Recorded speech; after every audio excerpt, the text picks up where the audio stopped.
Hello.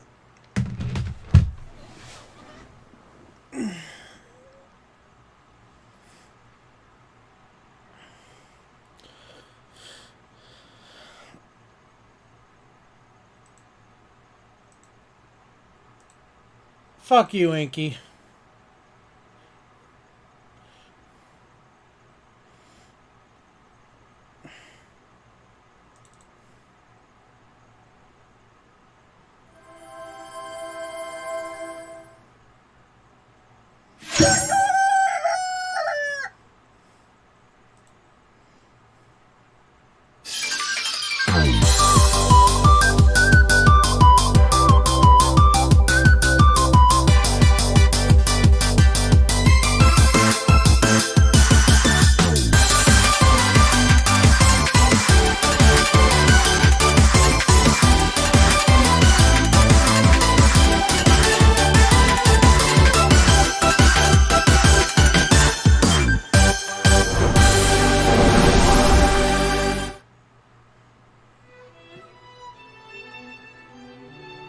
Yum.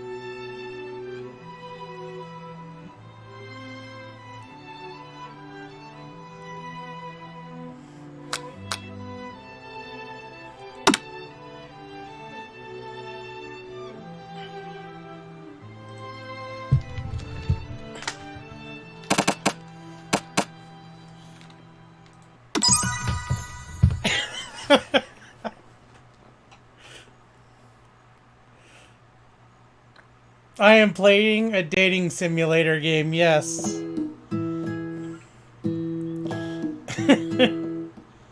You sleep softly as the morning sun casts a warm glow through the window of your modest student apartment.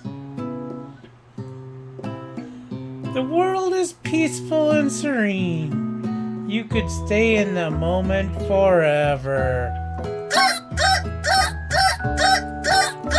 That fucking chicken. Or you could wake up now. Now! Your first day at culinary school is no time to sleep in!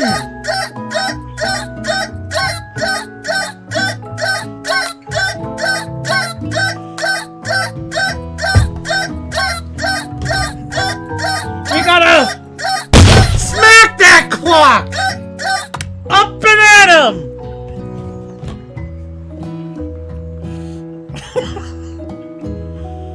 Lying in bed, you stare at the ceiling, thinking about everything that awaits you at the prestigious University of Cooking School, Academy for Learning. Your mind begins to wander. Who will be there? What will you need to cook? What should you wear? Time begins to fly by, and you find your imagination getting away from you. God damn it! We need to fucking go with the objective. We need to take this fucking seriously. Better make sure to arrive prepared for the first day. You burst through your morning checklist. Teeth brushed, hair combed, pits deodorized. Nothing can stop you now. You confidently grab a biscuit. Biscuit.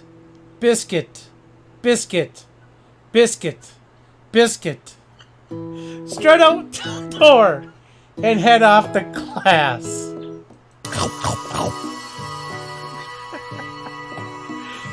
Just what you needed to get your blood flowing.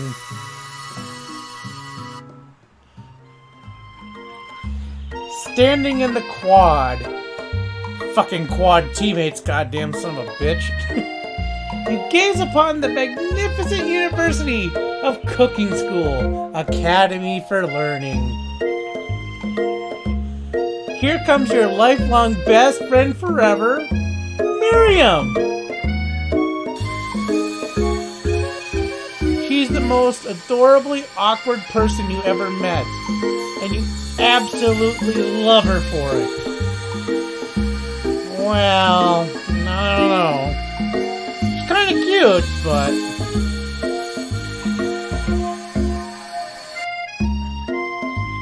Good morning, Pots!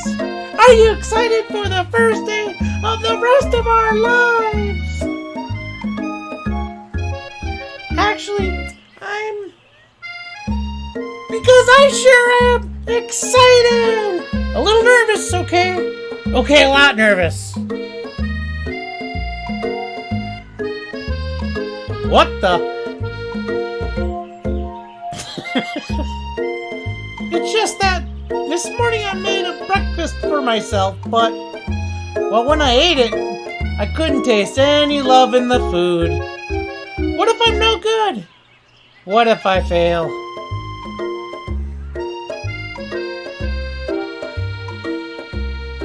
Classic Miriam. Raised by MasterChef parents, she always held herself to a very high standard. Oh my God. Ever since we were little babies playing together, and you rescued me from that quicksand box, it's been clear to me that you're the most loving, caring person I know. You're going to do great.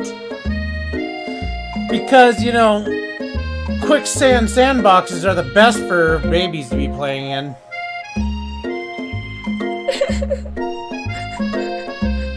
What the hell was that?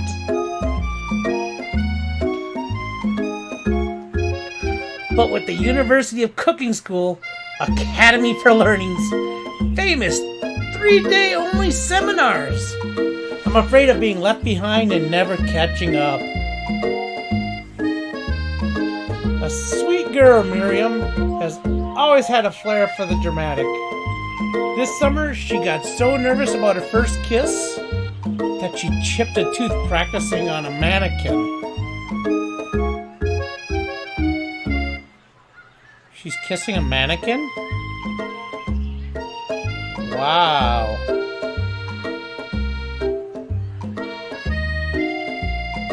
How do you chip a tooth kissing a mannequin?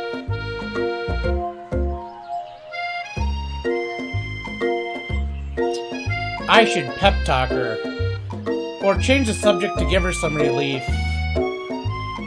What should I do, folks? Should I give her a pep talk or change the subject?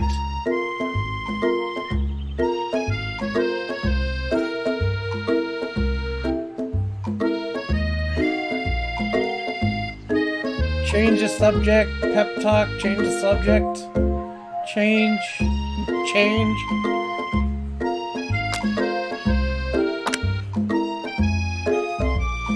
It's hard to see Miriam like this, and frankly, quite exhausting. Rather than dwell on her anxiety, you try to change the subject to something more interesting. All summer you've been hearing rumors about the dreamy, enigmatic mystery student who is enrolled at this school. I thought that was me. Yeah, that's a little worrisome, but you'll be fine. Now what about this mystery student we read about on the school message board? Any new deets? Aha!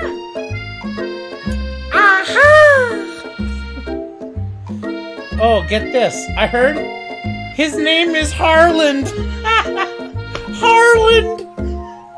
And he's no ordinary student. They say he has powers. He's had them ever since he was born. From an egg. He's a chicken! Harland's a chicken!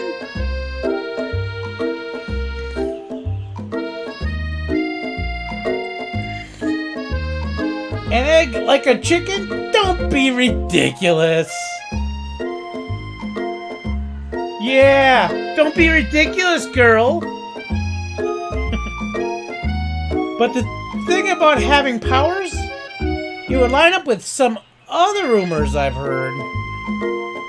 Just saying. Like, I heard he once fought a bear with his smile. What the fuck?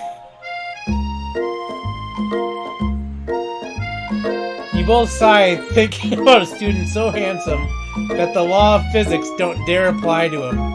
Dreamy. Oh, Harland. Woohoo! Before you can get another word out, you're rudely interrupted when someone smacks your books and custom-engraved measuring spoons out of your hands and onto the ground. You son of a bitch! Hey!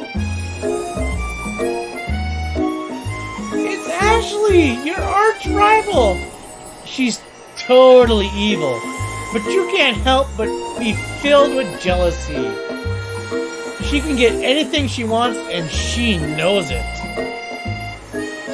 Ooh, I bet she can get anything.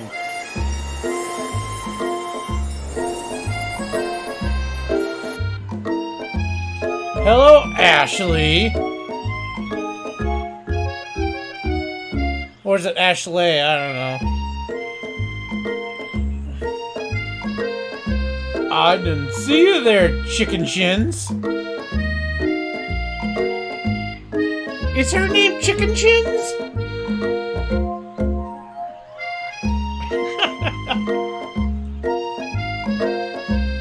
Oh, me! You only punch 12 shins alone. They are perfectly normal shins. Buck, buck, baby.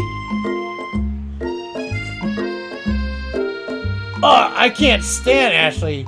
Even her name is annoying. You know for a fact that it's actually Ashley, but you just had to add the extra letters to make herself feel better than everyone. If anyone here knows what perfect shins look like, it's us.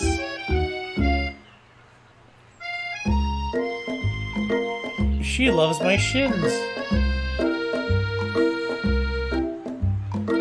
We're not gonna let you or any really weird insults get to us.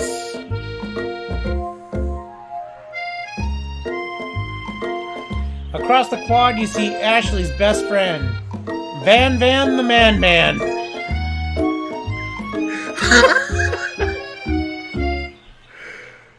I stopped to look at his own reflection in the mirror. His pants are so tight you can see him casually working out his glutes while he styles his hair. No lie, they're rockin' glutes. Van Van the Man Man. What the fuck?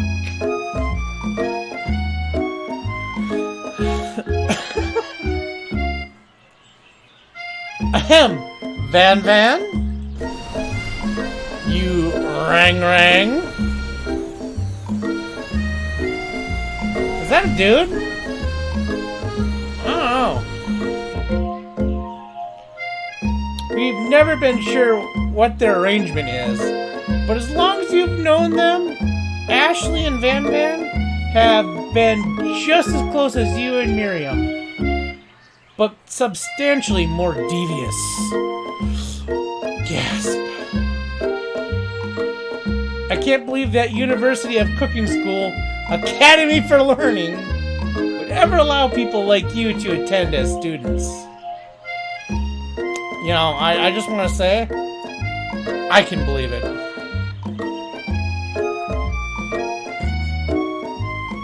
I know, right? You'd think they'd just hand us over our diplomas now. Or maybe hire us as professors. You amateurs can learn a lot from us. Sure can. With the first day of school about to start, there's just not time to properly tell these two off. So you resist the urge. Let's go, Miriam. Psh, see you later, losers. As you approach the door, you see a goofy-looking kid pushing hard against the window directly next to it. He's drinking a juice box.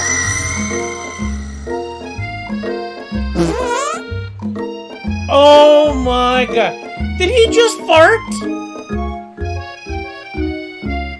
I think he just farted.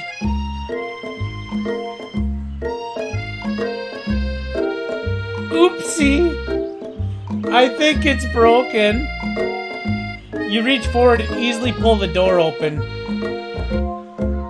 That should do the trick. This dude loves me? Or is this a girl? I don't know.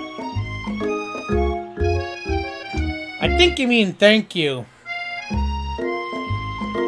My name is Pop. I was named after my Pop. He's old. So we got Van and Pop.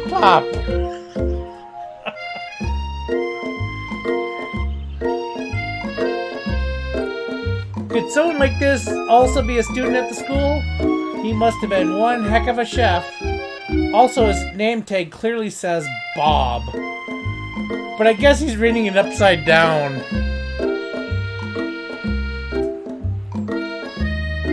Wow!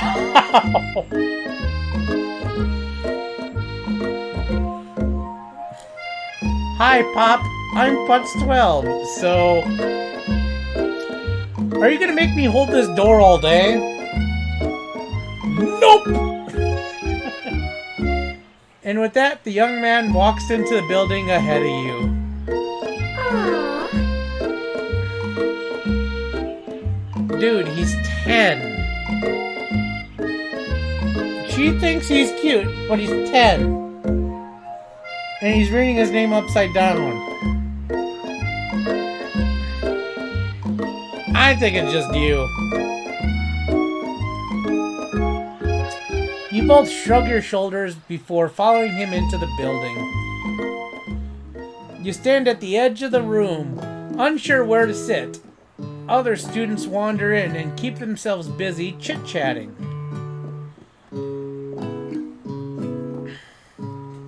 It's almost 12:30 their time. A scruffy-looking pooch takes his place at the podium at the front of the class. Adorable.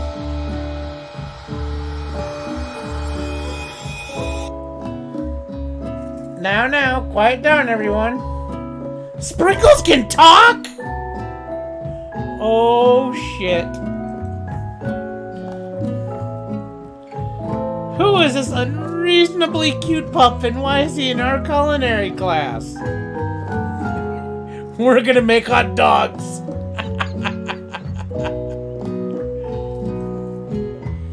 You must be Sprinkles, head instructor and CEO of USchool.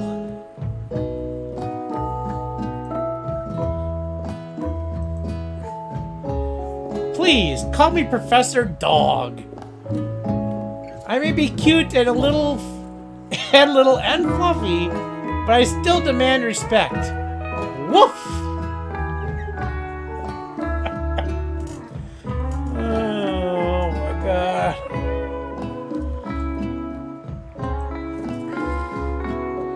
What?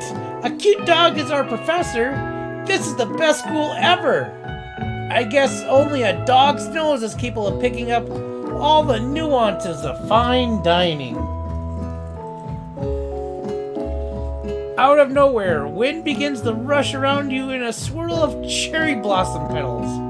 Fills the air the inside of a classroom. Who the fuck has the window open?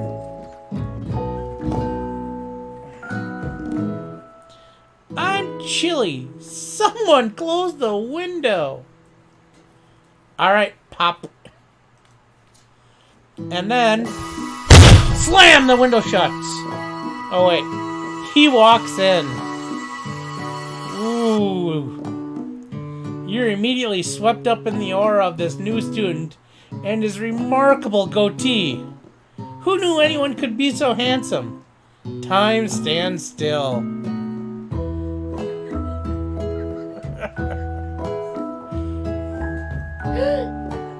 It's him! It's... If it isn't my favorite student, Harland!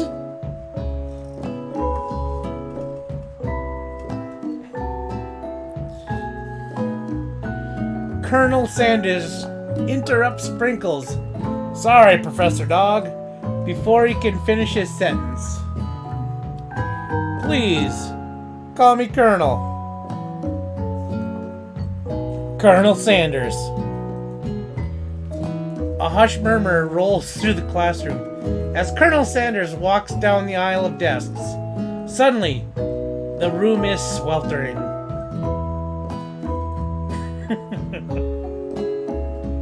Sweat begins to bead across your brow. You feel like everyone is looking at you, and you're not entirely wrong. And all this, over here must be the sweaty Sweats-a-Lot. Demi knows what's up.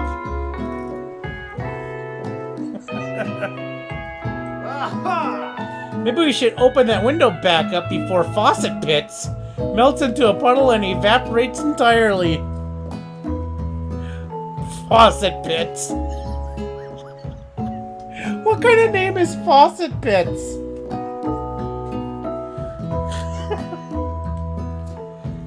You two both know my name. We were in the same kindergarten class. And what is with all your really weird insults? You take a moment to clean yourself up. Sure, let's take a moment to clean ourselves.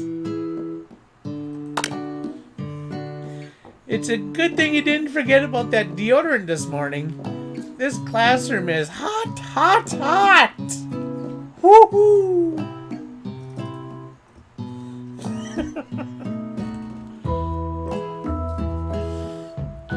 Professor Dog steps in to settle the class down and set some ground rules. Welcome to the University of Cooking School, Academy for Learning, the greatest culinary academy in the world.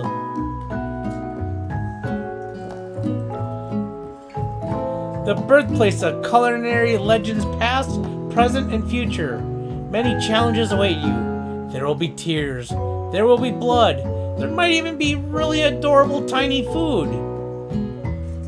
You're gonna cook with my blood? You're weird, dog.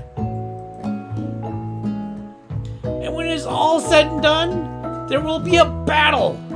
You will lift your sporks and complete in the broom cooking arena. Just then, another student enters the classroom and interrupts the professor's rousing speech. Hi guys, sorry I'm late. I hope everyone had a good summer. I really miss... Quiet! Late to class is bad enough, but you're interrupting my monologue? You're on the fast track out of here, young man. Are you sure you even in the right place? Pretty sure. Don't you recognize me? This is my 3rd year in the school with you as my teacher. It's a 3-day class. It's a 3-day class and it's been 3 years for this guy. Wow. Everybody stares at him blankly. Does no one remember me? You're expelled if you utter one more word before I finish.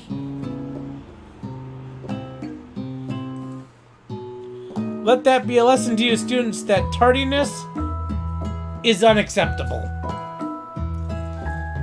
Even Clank made it here on time, rolling halfway across town on his tiny wheels.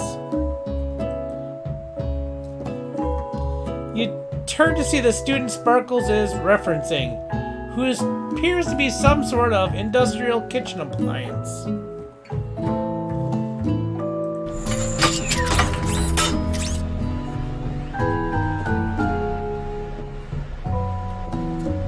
That looks like a fryer, kinda.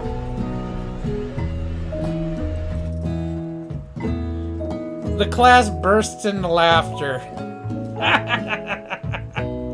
Ah! It's a deep fryer. Not just a deep fryer, it's a pressure cooker!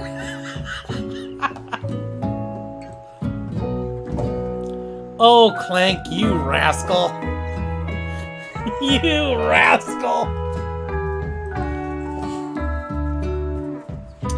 Sprinkles walks in the classroom, and as everyone stands in silent obedience, when he gets to you, he lifts his nose in the air and takes a deep sniff. Careful, I got faucet pits. Your diet is lacking. Based on what I'm picking up here, you definitely need a multivitamin. You should be taking better care of yourself.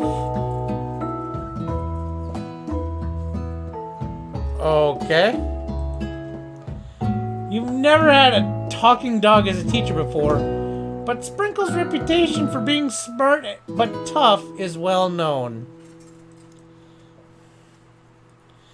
You decide to try and butter him up by giving him a treat from your pocket, but what kind?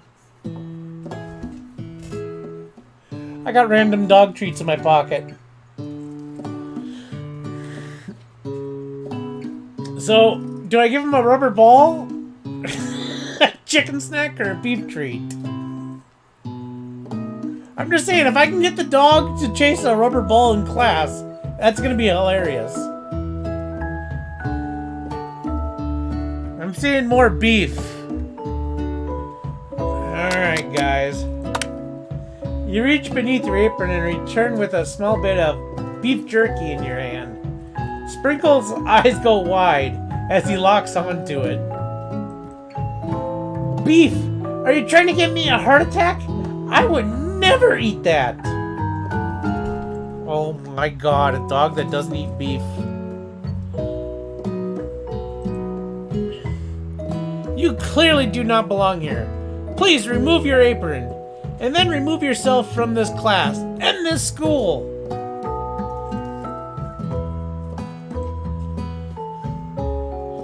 You seem to reach the end of the line, Chef. Your proverbial game over.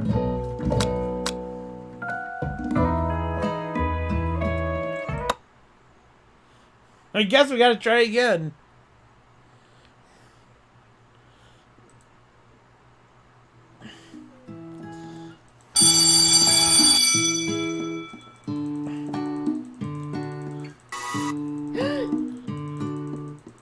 Yeah, we're not reading all that again.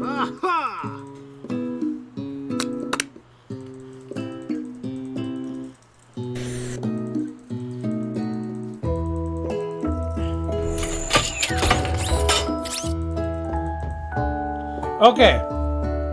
Rubber ball or chicken snack?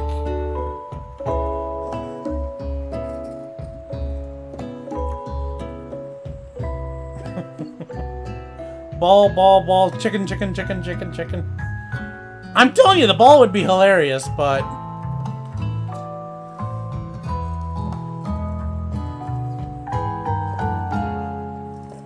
I'm getting more balls now.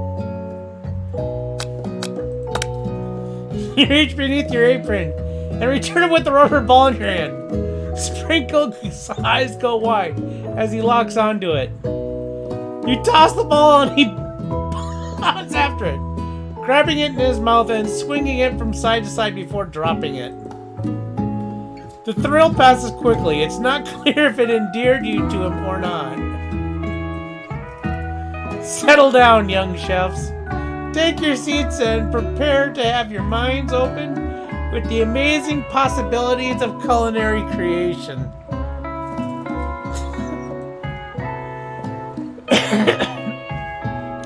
As everyone rushes to claim their favorite seats, you're left standing at the front of the room. Only 2 options remain. Hey Putz, there's still a seat here. Next to Miriam. Ooh. Seems that no one has claimed this seat next to me, if you're interested. And next to Harland.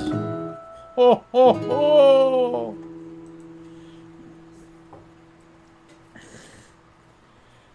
2 good options, but which will you choose? Oh, I gotta choose between my best friend And Colonel Sanders? Dude, I gotta sit by my best friend. Right?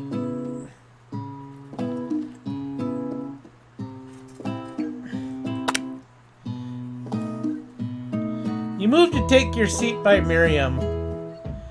I'm so glad to have you near me to support me throughout this class. You got it. Of course, you're my best friend. Who else would I sit by? Exactly.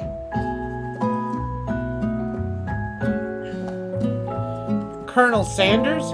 He has such a magnetic personality. And there's a seat open right next to him. If you had sat there, you might have gotten to know him a little better. Well, that's true, but you're my best friend. I'd never sacrifice our friendship. Besides, I'm sure I'll get a chance to talk to him later in the semester. I've got 3 whole days. That's like a lifetime. So you say, but now that Miriam mentions it, that Colonel Sanders is just so darn dreamy. So am I supposed to be in love with Colonel Sanders?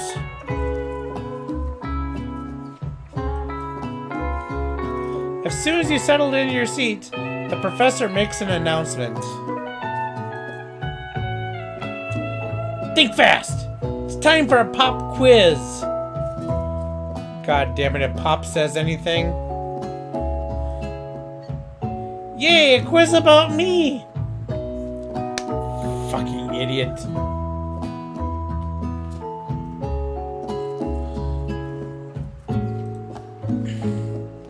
This incredibly important and surprisingly short quiz will tell me if you're ready for a life at culinary school.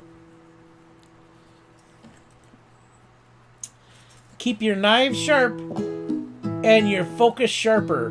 Here comes question number 1. If train A is traveling to point B and train B is traveling to point A, how important is it to wash your hands before cooking? God damn it, it's a train question right off the bat.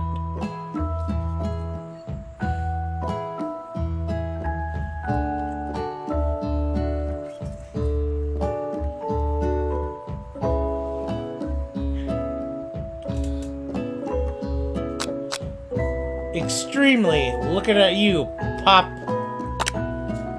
That's right. The forest is the tree, as chicken is to...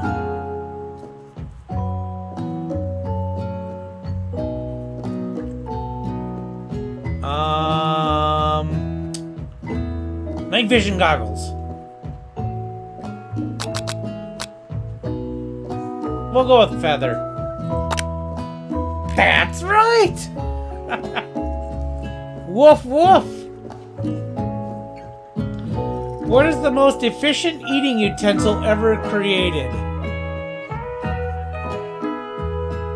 Your hands. Comically oversized fork. He is not wrong. He is not wrong. When you're talking about efficiency, anything bigger just means it's more efficient. I'm just saying. It might be spork, but anything bigger is more efficient.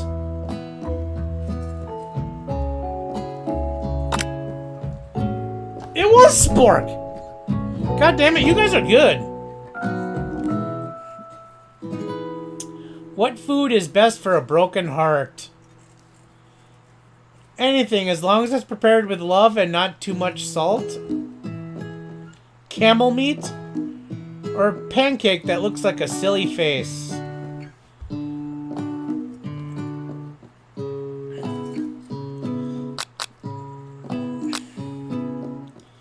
Well, we're all about the salt here, so I don't know.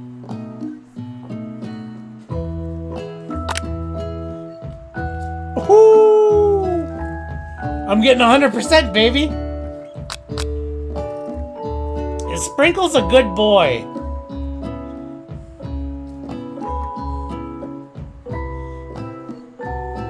Well, he already kicked my ass out of class once for giving him a beef treat.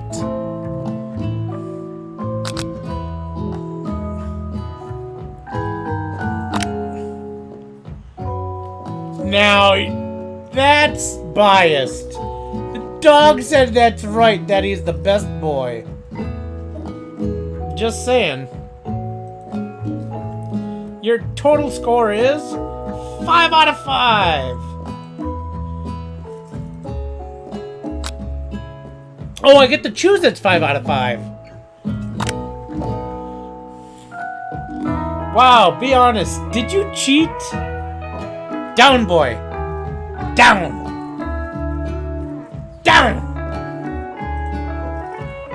You look up to see that Colonel Sanders has been watching your tally score. He's impressed. Damn right the Colonel's impressed with me, baby. I know we just met, but I have to confess. I think you have a beautiful brain. Wow. You're talking about my big brain.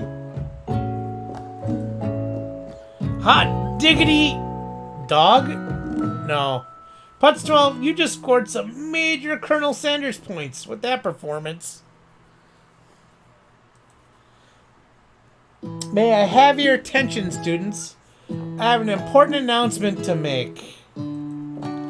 Time for lunch!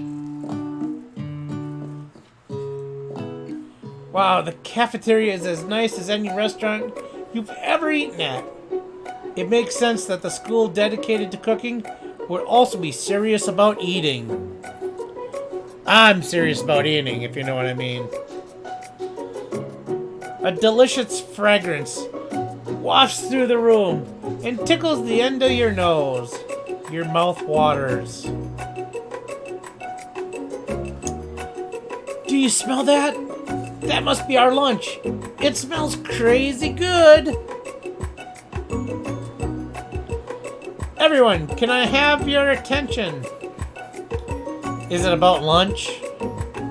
You're still drinking a juice box, and you bring your own lunch. No, I just wanted to apologize for my tardiness. You see, I was... Howdy, folks. I'd like to make an announcement. That you're rude and interrupting? What an asshole. Hey, I was... It's about lunch. Everyone cheers. Yeah, lunch! But Shh! Not only is Colonel Sanders rude for interrupting, now Miriam is even talking down to the poor guy. I feel bad for this guy. He wanted to apologize and be formal and, you know, get off onto a good start. And Colonel shuts him down. And fucking Miriam is like, fuck you, dude. What a bitch. That's supposed to be my best friend?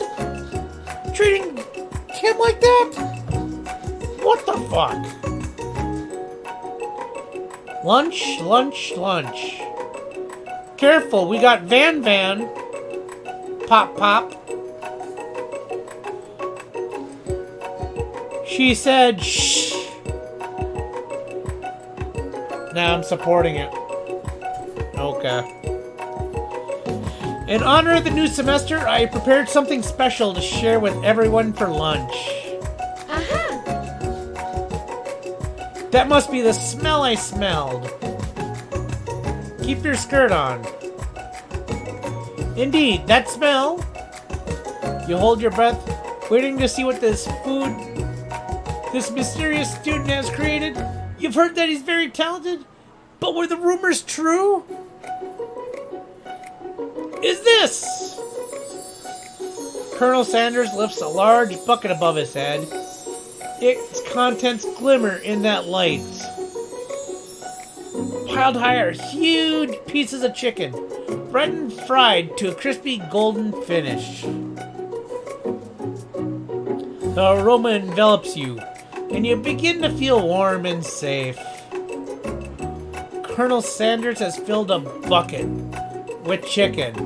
What a novel concept.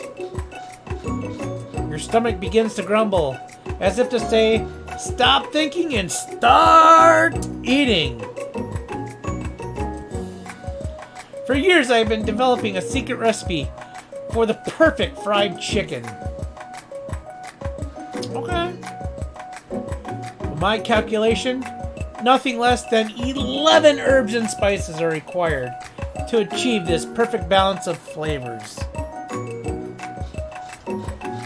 You know what? 11 sounds like a lot, but we'll go with it. We'll go with it.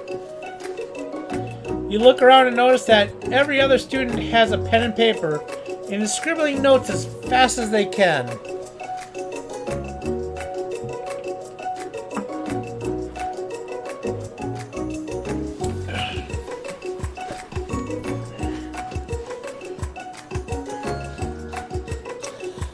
But that's all I'll say about that. Did you just bait and switch us? You're not gonna tell us your 11 herbs and spices? He's gonna chicken block us. He's gonna cock block us. What? You think we want your stupid secret recipe? Dude. Nah, my dude. Nah. I'm just, drafting a last will and testament in case, one of those ingredients is, poison. Got him! Wow. He looks around nervously to see if anyone else is laughing at his sick burn. Yes, that was sick. No, I'm not breakdancing, thank you. You wait to see what zinger Ashley has prepared to follow up, but she suddenly takes a different approach. Yeah, and I was just, like, writing my diary. Dear Diary, today I smelled something beautiful, and I knew at that moment that only the hands of a true gentleman could fry chicken so tender.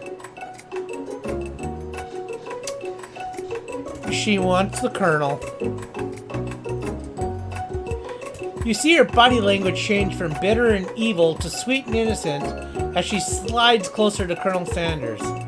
She realizes that he is destined for greatness and fame with cooking skills like this. She wants him all to herself. Well, with a skirt that freaking high, I mean, jeez. Oh, please. Well, Van the Man, if you don't want any, I'll take his. That's me right there. Get that extra chicken. Whoa, hold on. I mean, I guess I'll try it. He takes one bite and his eyes grow wide. He starts contorting his face as he tries to hold in the pure exhilaration and act unimpressed. Alright, Sonic. Later. Easy now there. There's enough for everyone. Please, my fellow classmates, dig in. You take one of the pieces of fried chicken out of his bucket and sink your teeth into it. It's amazing! Tasting Colonel Sanders' food transports you into another dimension. Wow. If one of those 11 herbs and spices is LSD, I could see why I'm transported. Alone with your taste buds, gripping a drumstick in your hand, you float weightlessly. He spiked it with drugs. That's what made the chicken so good. He spiked it with drugs. Focus your mind and meditate on this moment. Try to identify every flavor. Savor the moment and everything that it tells you about Colonel Sanders' culinary heart, or swim towards the light. What should we do, guys? Focus, savor, or swim? 1, 2, or 3. Give me my fucking money! Give us a finger-licking good no signal with some good MMH and a spicy thigh slap. Give us a finger-licking good no signal with some good MMH and a spicy thigh slap. Give us a finger-licking good no signal with some good MMH and a spicy thigh slap. Yum. There. It's PC emulator, so... So what were we doing here? 2, 2, 2, 3s, 3s... 2s. I'll go with 2. The flavor in your mouth are beautiful, pure and heavenly. What a guy. Alone with the flavors, you feel something that can only be described as love. For a man? For a flavor? Are they the same? Did he add man milk to this? Is man milk a flavor? Are they the same?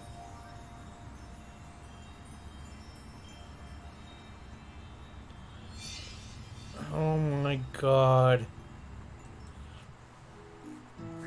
After tasting his food, you try to get some one-on-one time with the Colonel Sanders.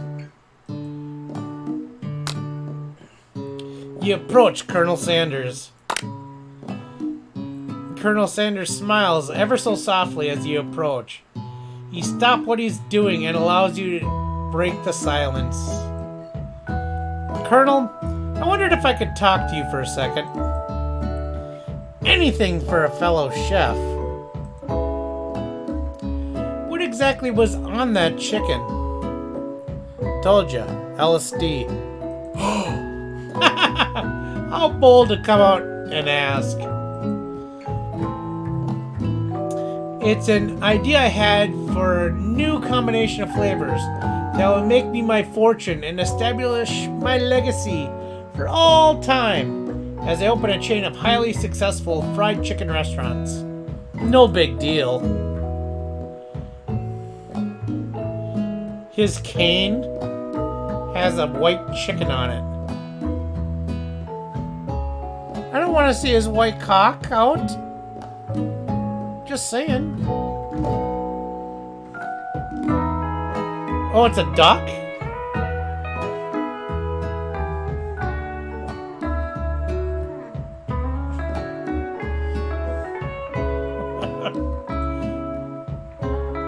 Just you and me here talking. I can keep a secret. In fact, I've got some of my own that I'd be willing to trade. What's the rush? The semester is only getting started. We got 2 more whole days to get to know each other. He's looking pissed at me. Looks like he's offended. He's clearly not going to give up easily, but it doesn't hurt to be persistent. You know what they say about secrets, Colonel? Shouldn't learning be fun? Aw. You've got moxie, I'll give you that. Colonel Sanders looks both ways to make sure you're truly alone, then leans in. You can feel his warm breath as he whispers. Ooh. Just one ingredient, but you can't tell. I use... It's something my greatest grandmother taught me. I knew it was LSD. Just keep it a secret from me.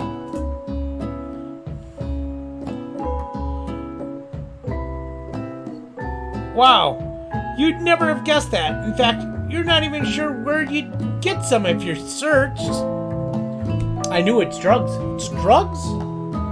Son of a bitch, it's fucking drugs. While you're wrapped up in that huge revelation, you notice that Colonel Sanders has disappeared. While everyone else is still in the cafeteria, you decided to look for him. Fuck that, I want more chicken. Find Colonel Sanders outside, standing in the quad. Oh, it's you again. Howdy. Sometimes I like to come outside and look at the school buildings. I think about how my story will continue on after I've graduated.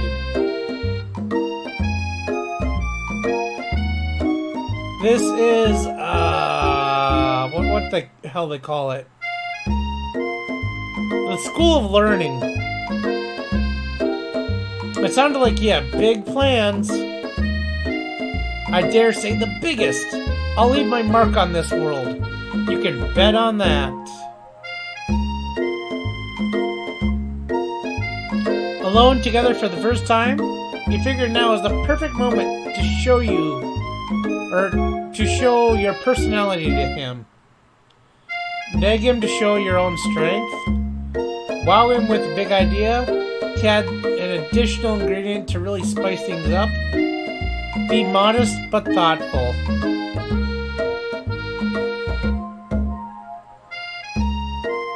Well, if I really think it was perfect.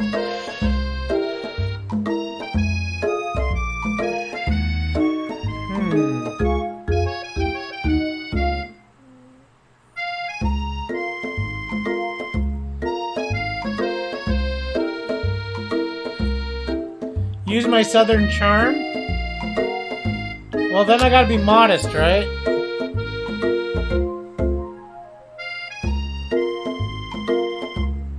I'll be modest. Well, I just wanted to tell you that I really enjoyed your food. Now you've got his attention. I bet I do. The flavors were complex but comforting. The interplay between salty, savory, and peppery, it was perfect.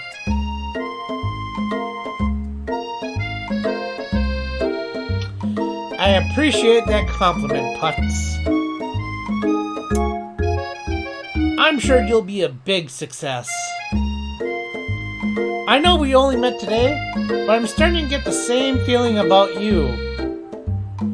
What kind of big success are we talking?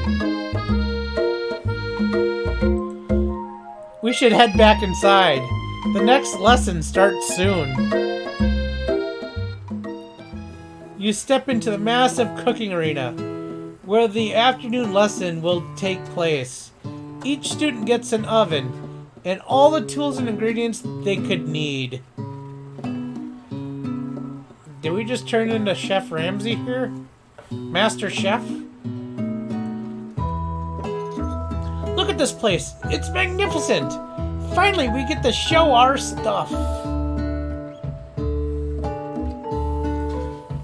Wait a sec. Oh no. We have to show our stuff. What if I totally blew it? Keep your fucking skirt on, Miriam. You don't have to show it. And you don't have to blow anything.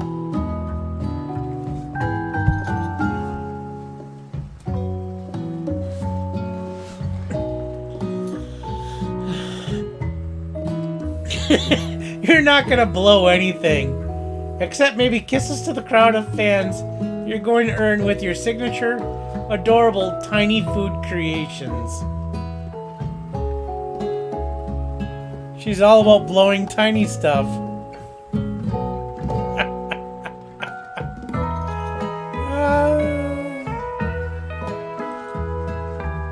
Welcome, students, to the cooking arena. For today's lesson, we'll be cooking with partners. Hurry up and pair off. Naturally, Miriam looks over at you, but unable to control yourself, you pounce on Colonel Sanders. Oh, did I just betray my best friend? Hey, Colonel, would you like to tackle this lesson as a team? A team of 2? That is, me and you, if that wasn't clear. That's right, Miriam. Start crying. I just made another girl cry! Oh my god. My life is fucking over, guys, I'm telling you. Wanna be my partner? Aw. Sure, Putz. Let's prepare our station. Without you as a partner, Miriam is left standing all alone. 2 different students quickly take notice. Hello, new partner. Bop and the robot.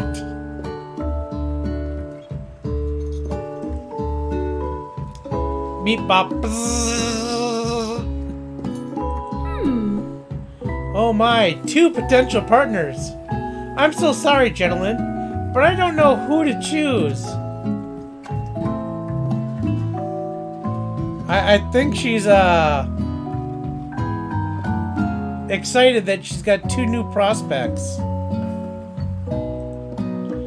Looks like you'll have to pick for her. Friend duties can be a little awkward, but that's the price you pay for not being alone forever. I gotta pick her partner. Who do you want to ask to be Miriam's partner?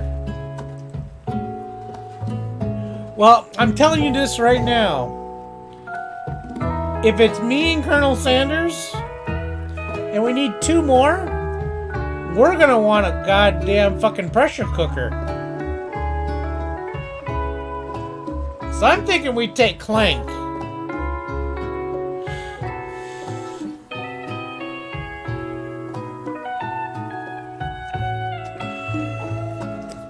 Pop is still sucking on a juice box and carrying his own damn lunch.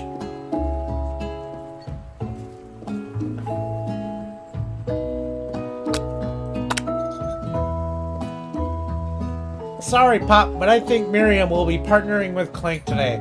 Besides, Miriam thinks Pop is cute, so we gotta keep those 2 away from each other. He is way too young for her. So I'm doing her a favor from keeping her out of jail. Keeping an eye out for her, man. It's okay, I already ate. Yes, we just all had lunch, you fucking moron. This is like a fucking classic Putz teammate. We just had lunch, and he's like, okay, it's okay, I already ate. You know what? No shit, we just had fucking lunch, you moron. It's not entirely clear if Pop has any idea what the point of school even is at this juncture. Clank is clearly excited to have some attention. Beep beep boop! He heats up and begins to roll back and forth. Oh my god, what have I done? She's gonna get so many grease burns.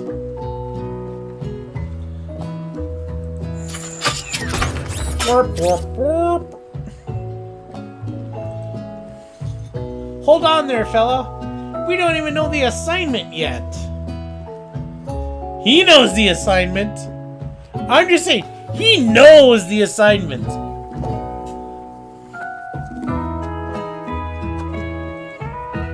Technically, Clank might not have a face, but there's something charming and earnest about him. The way those dials look at her, ho ho ho.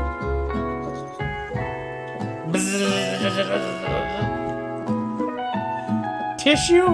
I hardly know you. I don't get it. Clank judders and a panel shakes loose. I get the impression that this is a sign of affection. When his panel goes down, that is more than a sign of affection. I'm just saying, you know. panels down. Night's young. Looks like you two will be fine. Giggity, giggity. Now it's time to focus on your own cooking classwork. Alright, you two, for today's lesson, we're gonna keep it simple. Pick a basic dish and divide up the steps. No chef is an island. It takes 2 flints to make a fire. You get the idea. Which dish do you suggest to your partner, Colonel Sanders? Steak tartare? Seems easy enough. It's fancy. You don't even need to cook it. Using octopus will blow Colonel Sanders' mind. Your grandmother's mashed potatoes and gravy.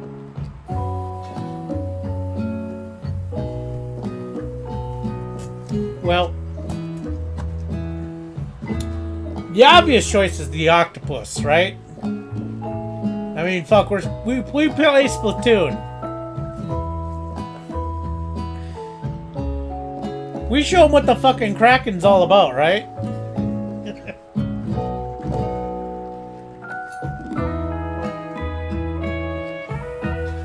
Alright, we'll stick with the KFC theme.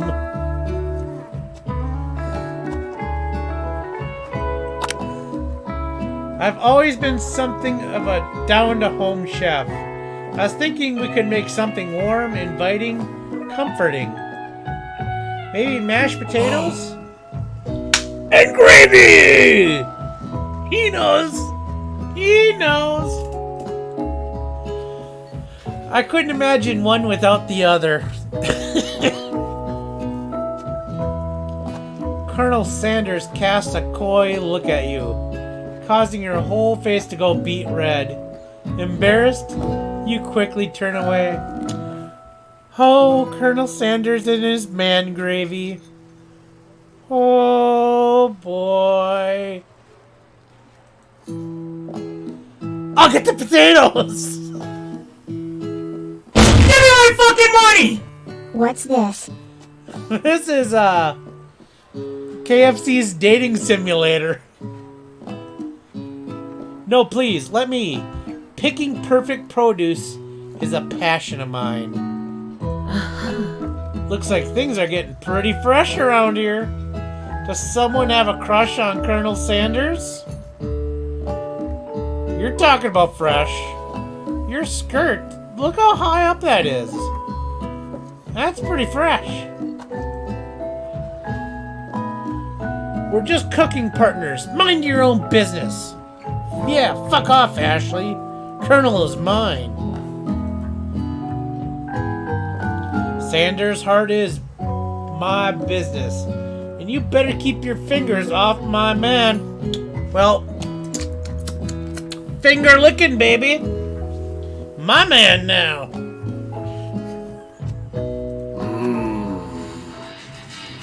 Did somebody call for me?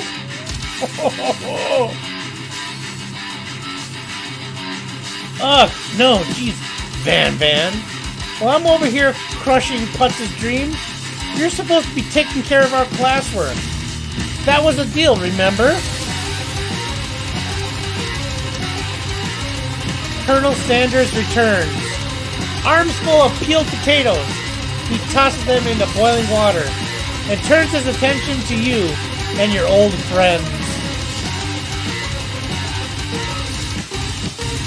Oh, howdy there, Ashley, Van. Are we working in the quartet instead of a duet now? Actually, no. It looked like Putz was really struggling, so we offered to give them a hand. You know how it is. These young amateur chefs need a lot of mentoring. I was going to say, Colonel Sanders, maybe I could teach you a thing or two about fancy food. Maybe one day you might be able to get up to my level. Doubt it. Don't be rude, Van. Personally, I have no doubts whatsoever about Colonel Sanders' ability to concourt creations worthy of admiration. After all, your fried chicken was quite spectacular.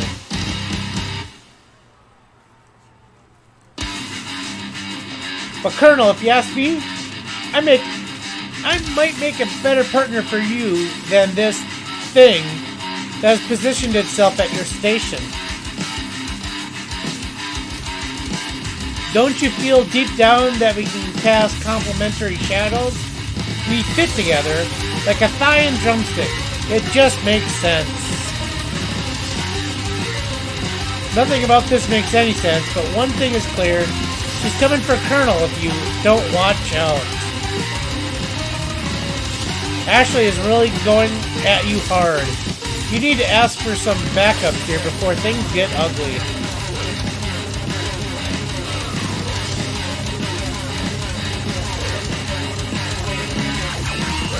Do I turn to Colonel or do I turn to Miriam? What the fuck is with this music all of a sudden?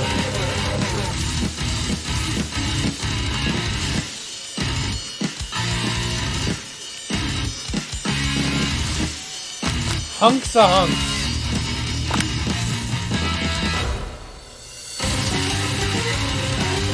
I'm here to learn and express myself by my cuisine. Not bicker with prima donnas. Partners were chosen at the beginning of class, so let's all respect the format, okay? We turn to Colonel Sanders to confirm that you're on the same page. I choose Colonel Sanders, and Colonel Sanders chooses me. Isn't that right? A businessman respects all fair agreements and contracts to handshakes. I took on Patrol to be my partner for his activity, and I stand by it. Based on your team's behavior, I'd say you're perfect for each other. Neither of you has Putz 12 natural talent or their loyalty. Being defended by Colonel Sanders leaves me feeling proud and full of potential. You look for Sprinkles and hope that he might step in, but he's nowhere to be found. Darn those cute corgis and their short but sturdy stature.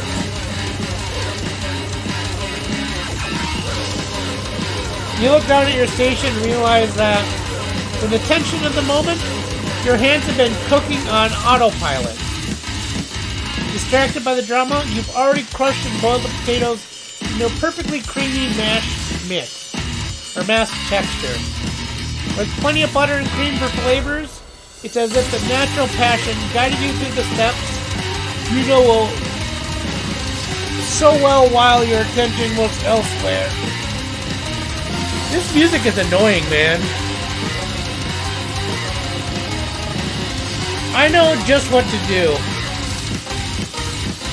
Colonel Sanders extends his hand. He's holding a beautiful white porcelain gravy bowl, out which pours a smooth brown gravy, smothering your nearly finished potato dish. Gravy flows down the mound of mashed potatoes. The results look spectacular. Granny would be very proud. Colonel Sanders holds a spork out to you. You reach out and grab a hold of it, but he doesn't immediately let go. The two of you stand holding the same spork. And for that small moment, all the madness and pressure in this crazy world stops.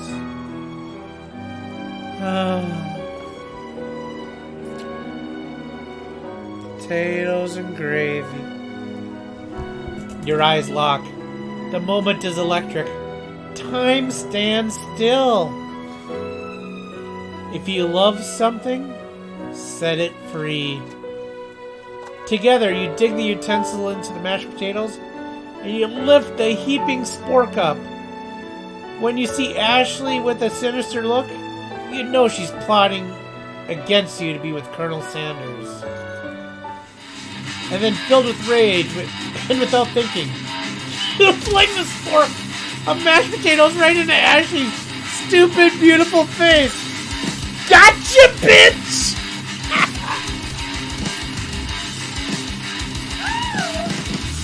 Man, do something! I just want to point out there's chicken legs between her legs. Is she really a man, or is she just happy for chicken there?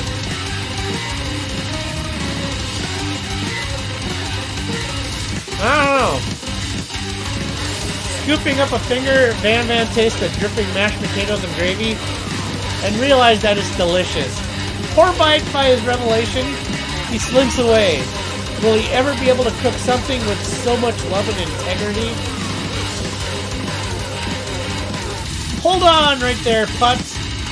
We do not waste food in the broom cooking arena. Colonel Sanders, I expect better from you.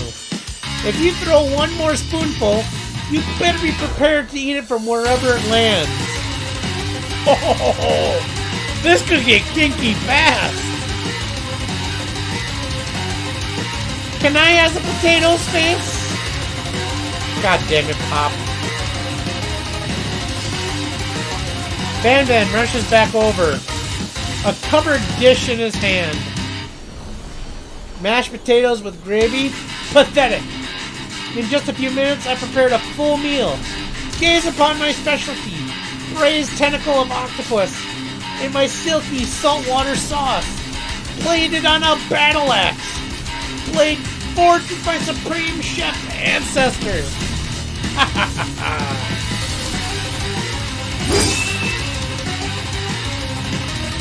You've ignored me for too long.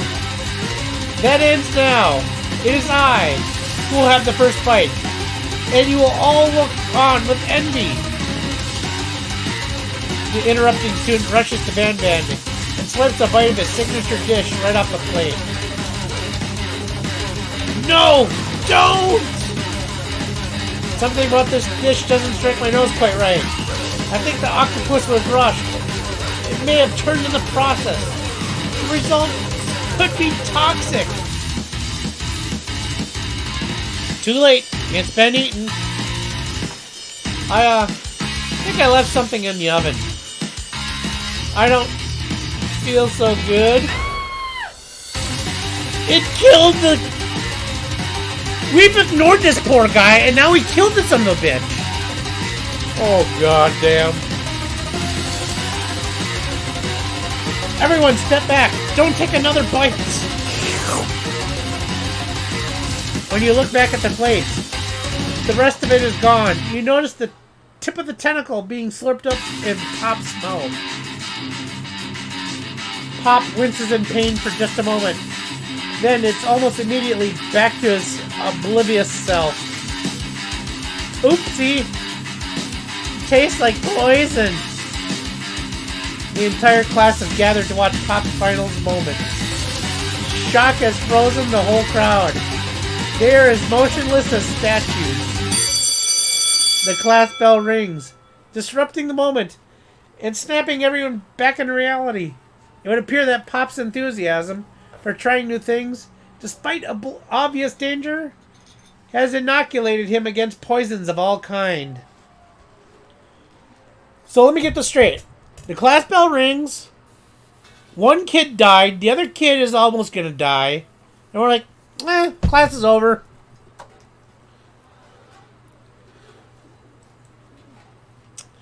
I'm not sure the professors here make enough money. I'm not sure if we can stand that loud-ass music anymore. Hello? I just turned into a ghost over here. Seeing that you're shaken up by that really annoying student and all his nonsense, Colonel Sanders approaches me. I'm sorry you had to go through that. Please let me walk you home. Wow. I'm walking home with the Colonel. With his man gravy. What? Like, for real? Oh, come on.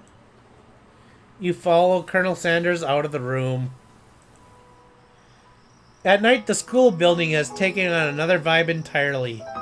It's dark and more than a little spooky. I don't think it's that spooky. Colonel Sanders stands in the quad, neo glow, and speaks softly. Those mashed potatoes you made in class today?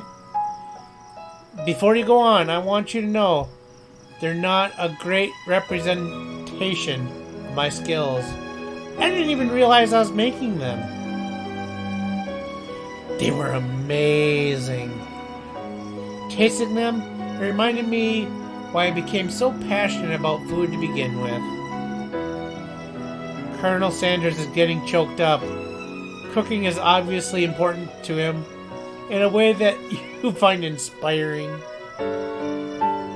Me and the Colonel, baby. It's nighttime. Look at those stars. Just thinking about his man gravy and the way I mash my potatoes together. It's romantic. Now might be the perfect time to tell him you're developing feelings for him. Colonel Sanders? Yes, Putz? There's something I need to tell you. Aha! Hold it right there! There's something I need to tell you first. Oh, jeez. Yes, Van, you killed a student. And you almost killed a second one. So, what the fuck do you got to say? You see, when I was just a boy, I had a dream. That one day I would be the greatest chef in the world has ever seen. You got a long way to go, Van. The man. And every day since, I've been working toward that dream. Day and night. Never stopping. Never resting. Also, lifting a lot of weights. Like, so many weights. I think you need to curdle a few more drumsticks, if you know what I mean.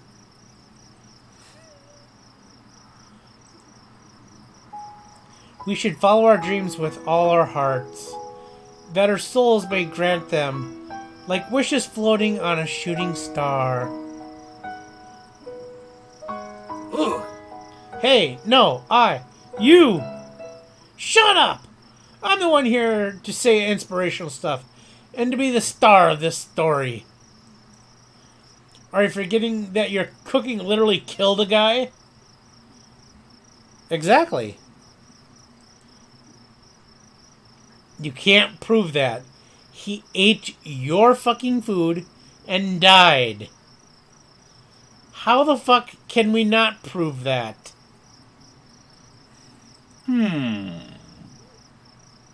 I also saw you kill that guy. What was his name? To be fair, Colonel, you don't know his fucking name because you interrupted him. He tried to apologize and introduce himself, but you're like, fuck no. You guys eat my fucking chicken. Fuck that kid.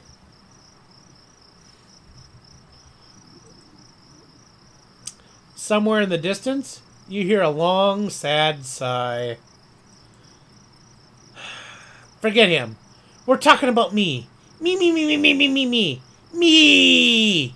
The hero. The Spork Monster is here to fight a hero.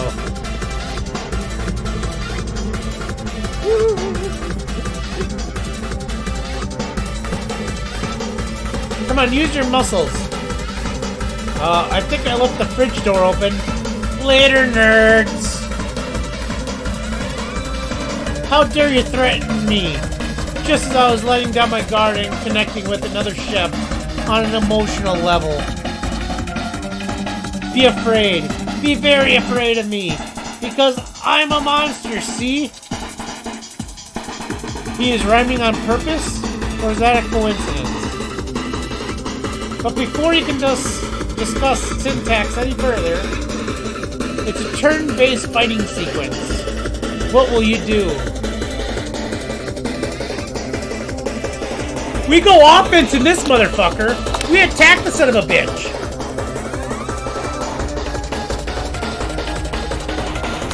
Cook with love! It just got real. That attack really upset Spork Monster. Spork Monster goes on the attack. They spit hot gravy at you. You take 1 damage.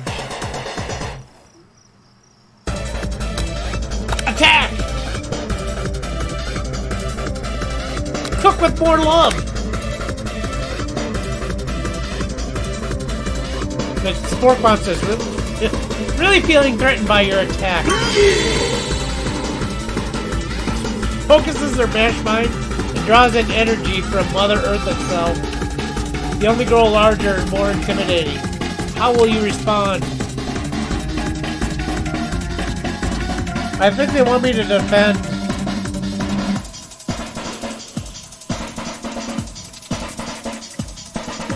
We're going to offense.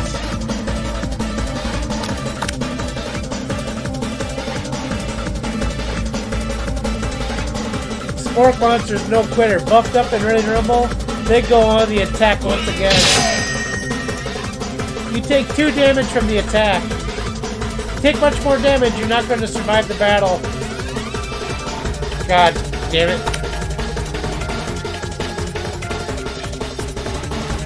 Trepidation. I curl into a ball! Oh my god! No fucking way! No! Is this game fucking for real?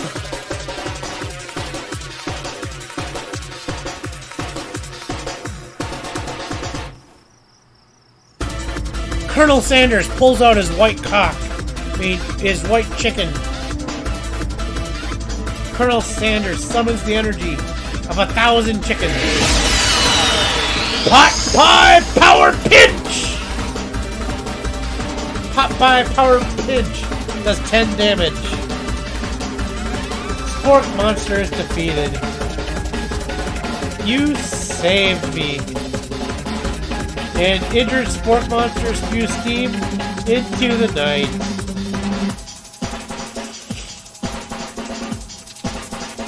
Forget mercy!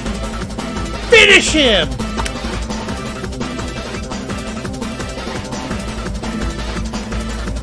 Attack!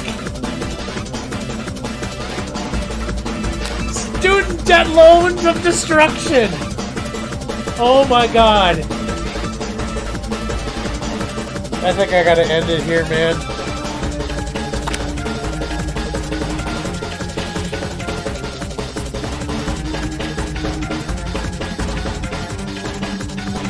You continue to surprise me, Mutts. The defeated monster left behind a special item. It appears at first to be a cookbook, but upon closer inspection, it's so much more. It's a book of magic spells with a golden chicken on the cover. You open the cover and find a library card tucked inside. The last name to have signed it out is Borko. Borko, that name sounds strangely familiar. Your blood is pumping as you stand in the quiet of the night, holding the mysterious book in your hands. As you come down from your battle buzz, you realize that your final attack has left you completely depleted. The world around you begins to fade away. Without any energy to keep your eyes open, darkness overtakes you. The image of Colonel Sanders flashes before your eyes as you fall asleep. He must have helped me get home in your tired state. You don't know if you could have made it without him. What a guy. So Colonel took me back out, passed out. Just saying. Back to his own place. Yep. You want to thank him, but you don't have the strength to utter a single word. You feel your covers being pulled over you as you are tucked in tightly. Good night, my Colonel. In your dreams, you're together with Colonel Sanders. For some reason, Sprinkles is also there, instructing your love. Dreams are weird.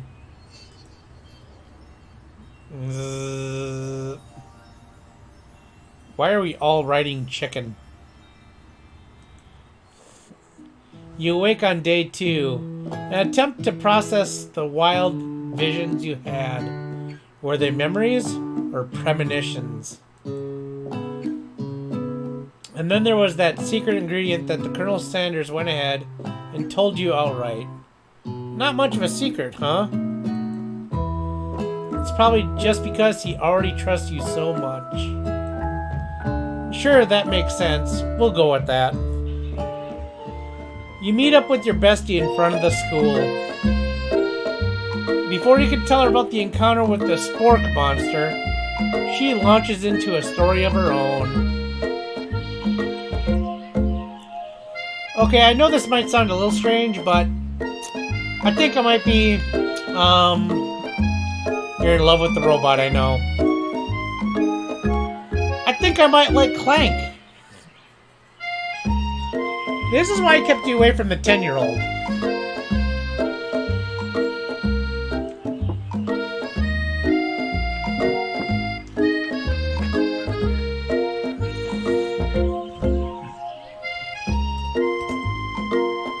Like him?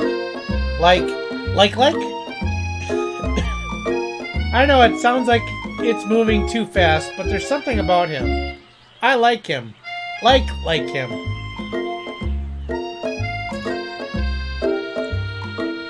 He dropped his plate, showed him his cord. We got to talking after class, and he's actually a totally sweet guy. Not only that, but he's really smart. He tells me all kinds of stories about Colonel Sanders. Clank knows Colonel. Did you know that Colonel Sanders was the most popular kid in his high school? Popular and dreamy. No, but that does make complete sense. Yeah, but he was so popular that he was voted prom king at the school he didn't even go to, and was also the convertible that he himself rode in at the front of the homecoming parade. Are you saying he turned himself into a car? Thinking maybe something got lost in pressure cooker language translation there. Either way, maybe it'd be best if he took it slow with his new boy. It's not even a boy, it's a fucking pressure cooker. Like I am with Colonel Sanders. Dude, you were confessing your love after night fucking 1. You went back in bed with him after night 1. There's no taking it slow here.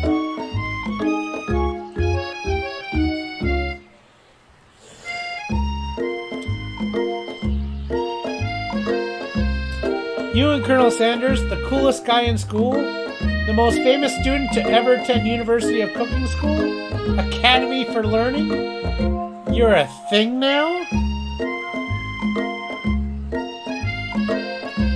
We definitely connected yesterday.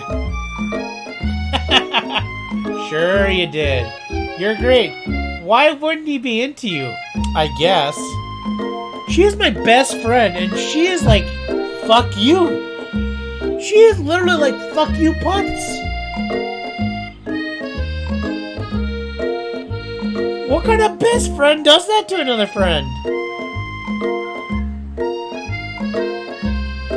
She just shot our relationship down. Like in an instant. And then she's with a fucking pressure cooker. She's with a goddamn fucking appliance. And she's shooting down my relationship? Dude. Maybe Ashley and Van were right about her.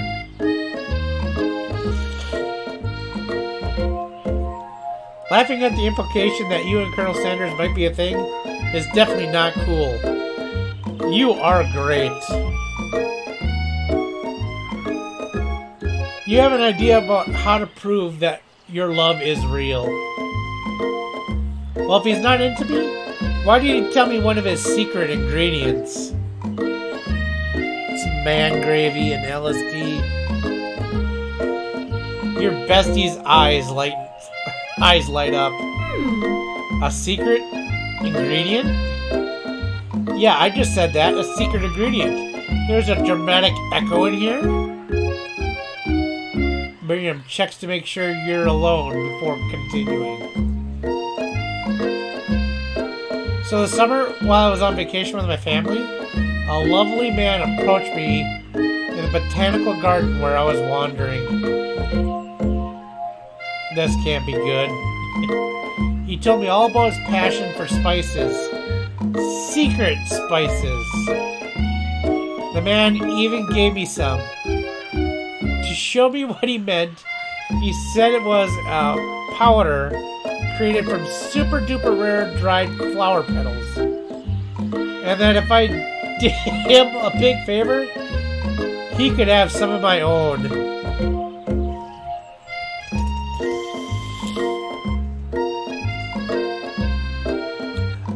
I don't even have words for this. I really don't have words. Wow.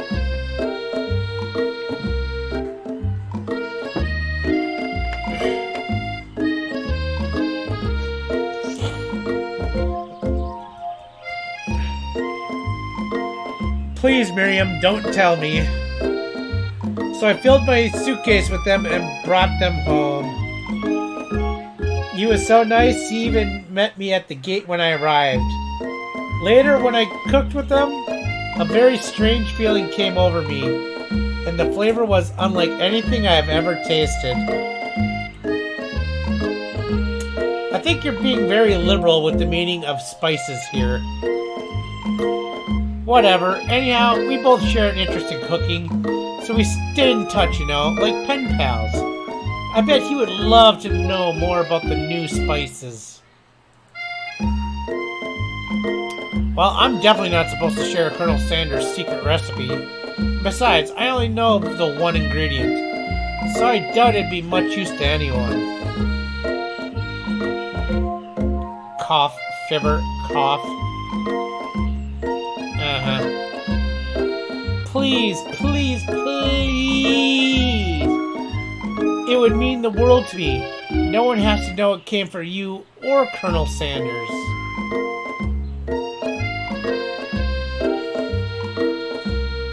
I'm making her cry again.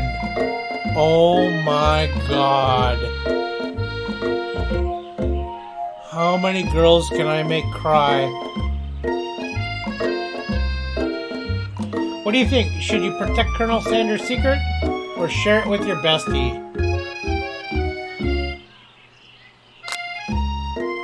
I'm gonna make up a fake ingredient because the bitch just looked down at my fucking relationship, man. She got in a relationship with a fucking pressure cooker and then belittled mine. Fuck this bitch. You quickly think of a fake ingredient name. I don't know, how about... Was it Eye of Newt? I know, sounds like some kind of witch's potion, but what can you do? Eye of Newt? Wow. Her eyes light up imagining such a thing, and you figure that you've satisfied her curiosity and she'll move on. However, she immediately turns around and does some thumb typing on her phone that you can't quite see. That's probably not good. Before you can ask her to confirm that she was definitely not texting secrets to other people, you're interrupted. A wind rushes in. Cherry blossom petals fill the air. Damn that tree.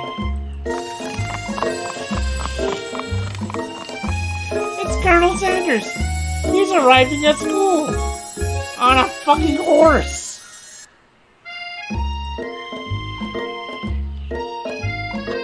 Stand back and admire his majestic glory, or run to him.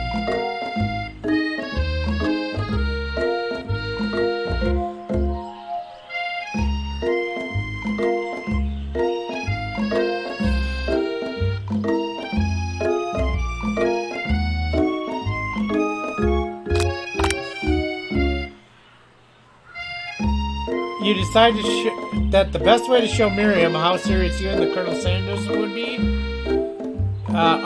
would be to run to him. Surely he'll sweep you up onto the back of a stallion, and you'll ride away together. That'll show her good. Oh, Colonel, my Colonel! However, your sudden movement surprised the horse, and it rears up, kicking you directly in the face. Ouch. The force of the blow completely knocks you out cold. In the darkness, you see a vision. Oh, Putz, I am here to deliver you a message. Not this guy. It is important that you remember this, exactly as I say it. If you forget, the world could end. So you know it's serious. I've been trapped in the realm beyond, but as a great prophecy relies on my return. Only you can save me. All you need to do is repeat my name 3 times. And that name is... But before he can continue, you suddenly awake. Fuck. Aw, jeez. You wake to find Colonel Sanders tending to you. He roused you back to life with a satchel of secret spices. Or is this just his natural seasoned musk?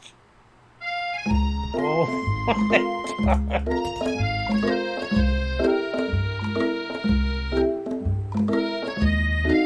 Naturally seasoned musk.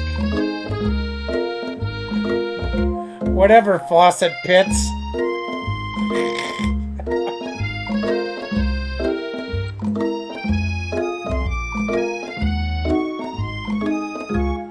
Compliment the craftsmanship of the horse's shoes that just knocked your ass out? Or lean in for a kiss?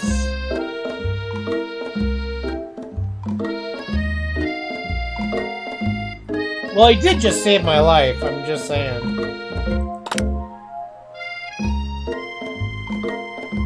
Whoa, whoa, whoa, you've known him for a day, are you really sure? I guess you must be. You put your arms around Colonel Sanders' neck and pull him in for a kiss. But he turns his face and you awkwardly kiss his ear. You can feel him shudder. You just saved my life, man!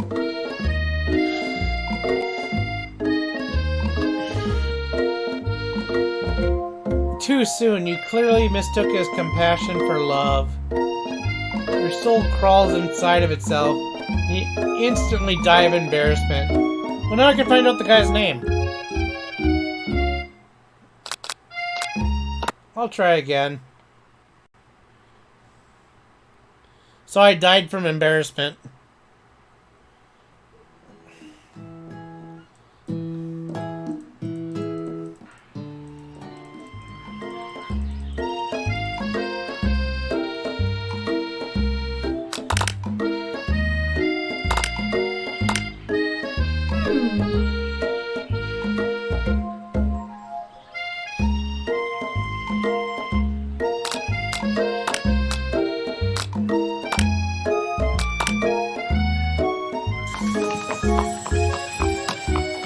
I'm gonna stand back this time.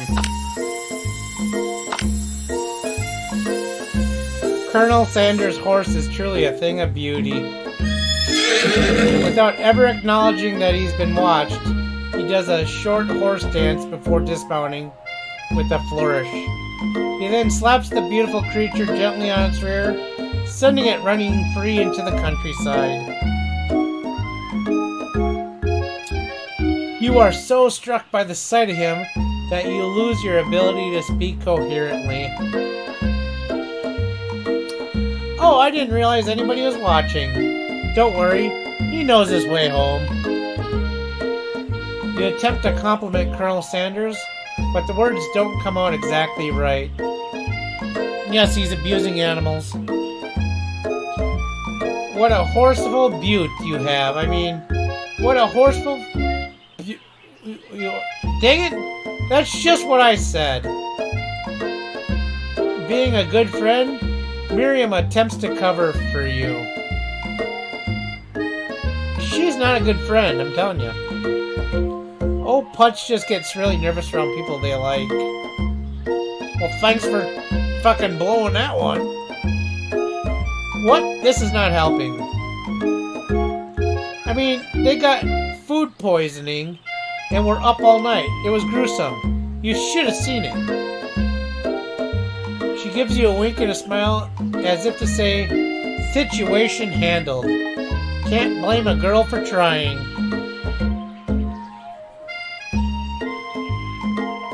And with that, the Colonel Sanders disappears into the school, leaving you and Miriam to follow.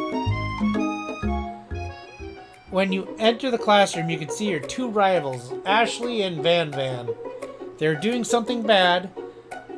By the way they are hiding, you know it must be really bad. Like counterfeiting recipes bad. Experimenting with restricted ingredients bad. Summoning a demon bad. You try and get a peek over Van Van's hulking shoulder.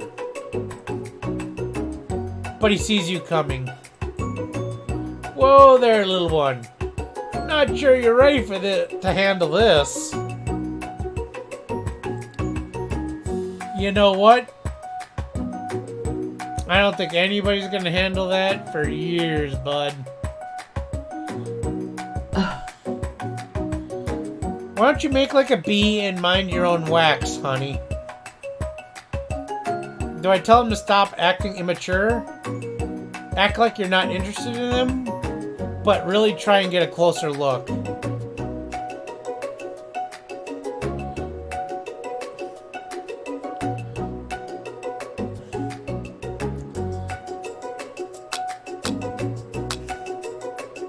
Not interested? You sit near the rivals, but leave your back turned to them. You even hear Van Van mutter something about that sounds like a bit of a magic spell. But I do have that book.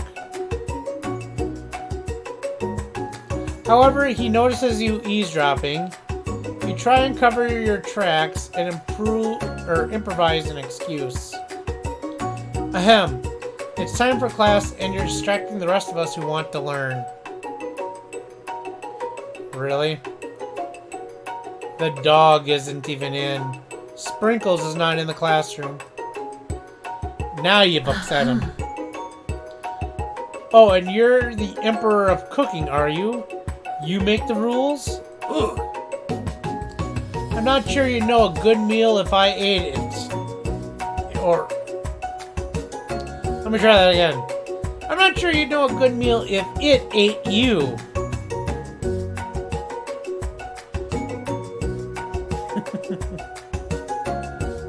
Being the best chef in the world takes more than a culinary skills. It takes creativity. It takes panache. And it doesn't hurt to use a little evil. You finally get a good look at what it was they were hiding, and you instantly recognize it. It's a book, just like the one you found after you encountered with the Spork monster. That's the same book that I found last night in the quad. Ashley immediately elbows Van Van, who hides the book behind his back. I don't know what you're talking about. That book is a family heirloom, and its contents are secret. You notice that they haven't just been studying the book. They've got Pop pinned to the wall. They're tossing potato skins at him as he tries to catch them in his mouth.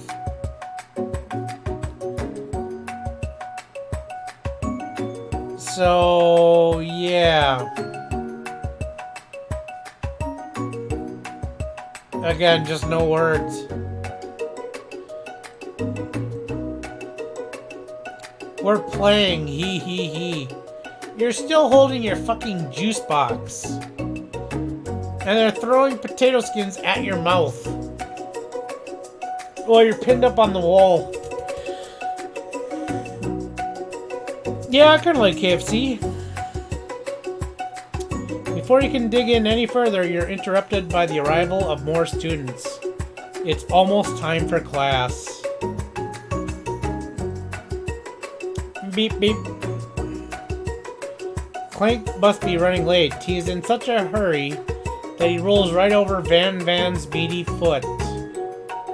The guy who is never late is running late. Hey, watch it, you bucket of bolts. He made the pressure cooker cry.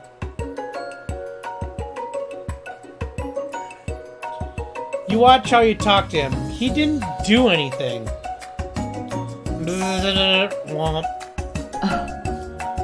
Who do you think you're talking to? I've never heard such language. Not even from a stand mixer. Wow. Womp womp. Your mother was a stand mixer. Wow. Son of a bitch. Van Van jumps to attack Clank, but Clank shocks Van Van, sending him flying across the room.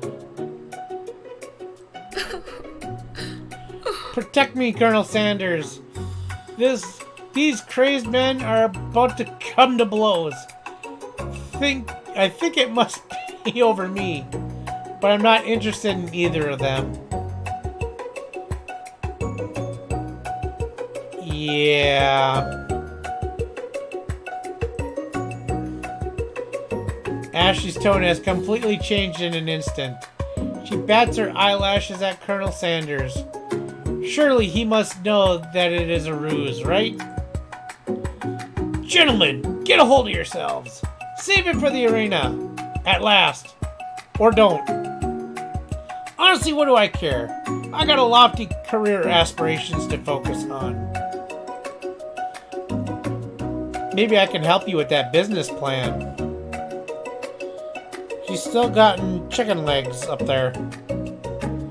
Just then, Sprinkles arrives to signal the true start of class day. He's panting, which doesn't seem to be abnormal. He's a professor, but he's also a dog. This is a lot of fucking talking for very little gameplay. Students, please take your seats. I apologize for my late arrival. I spent the morning chasing a car all around town, and my tiny legs are very, very tired. But I'm here now, and I hope you're ready to learn. You are late for class because you were chasing a fucking car, and then you threatened to expel anybody who was fucking tardy to the class on day fucking 1. This dog has fucking issues, man. You try to give Sparkles a pat on the head, but he snarls at you. Wow. Sorry, I get a little worked up if people try and pet me before I had my morning coffee. Let that be a lesson to you. After he catches his breath, Sprinkles regains control of the classroom. Without further ado, we'll review the global history of my favorite fowl, the chicken. You want to pay attention to the lesson, truly you do. Which is why in 1776, at the signing of the Declaration of Independence, it was a chicken who first signed their name. Pretty sure that wasn't accurate, but you can't help but daydream about Colonel Sanders, and you miss most of the important parts. Still kind of dreamy, right? When you come up to, Sprinkles is holding a tray of food in front of you. Well, Putz 12? Naturally, this appears to be a sample platter. Which item do you want to sample?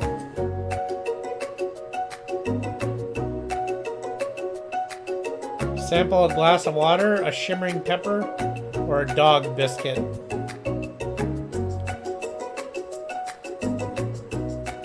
I think I'll go with the biscuit. Biscuit. Biscuit. Biscuit. Biscuit. Biscuit.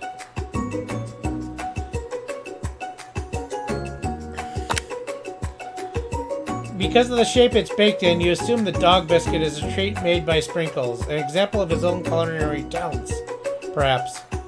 You reach out for it when Sprinkles jumps up and bites onto your cooking apron. What kind of monster would steal a dog's favorite biscuit? Your apron is left in tatters. The entire class looks on in horror as you fall unconscious from the embarrassment. I never even got to taste it. Can this be the end? Getting between a dog and his bone probably isn't a great choice. Fuck!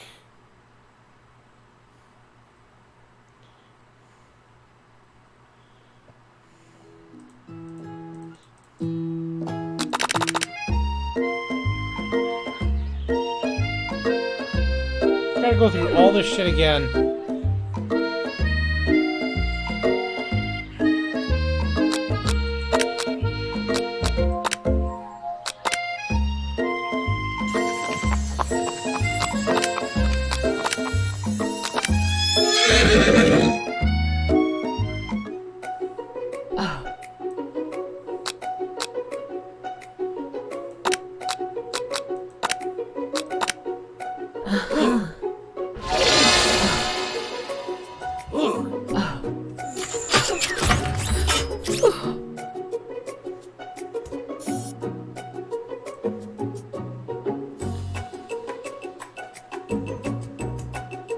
So, a shimmering pepper, a glass of water.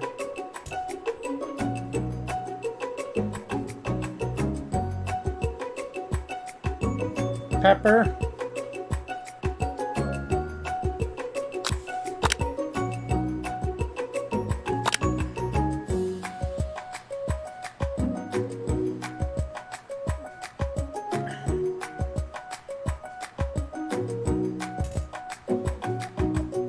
He brought fucking toilet water.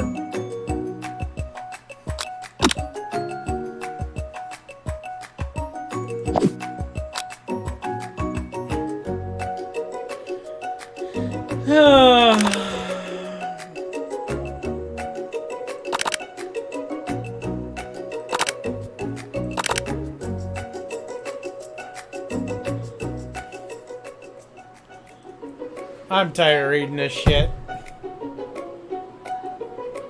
Today's lunch will be prepared by a timed competition and competitive cook-off.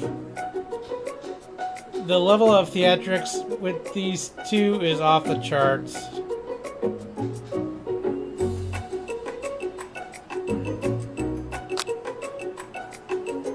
Well, I just drank toilet water and thought it was the best ever.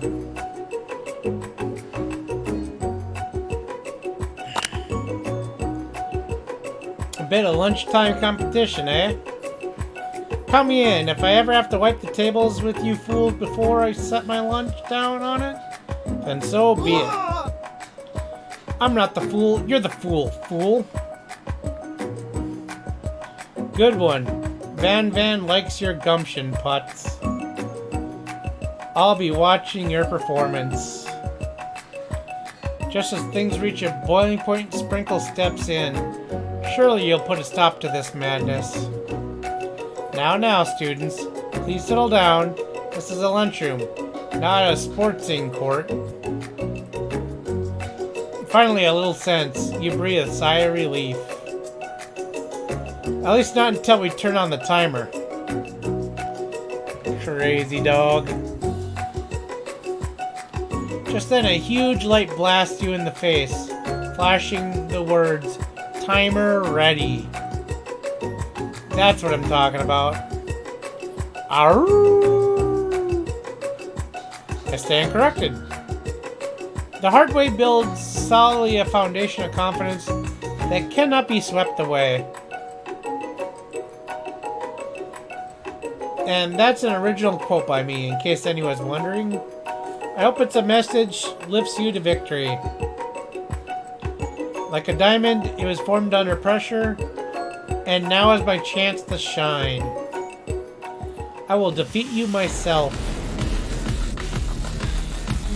You had his chicken and you made mashed potatoes and gravy on day one. And you're feeling like you can really impress him again here. It's time to boil some water for the potatoes. Think fast. If the timer runs down, you'll be forced to pick randomly. What temperature does the water boil at?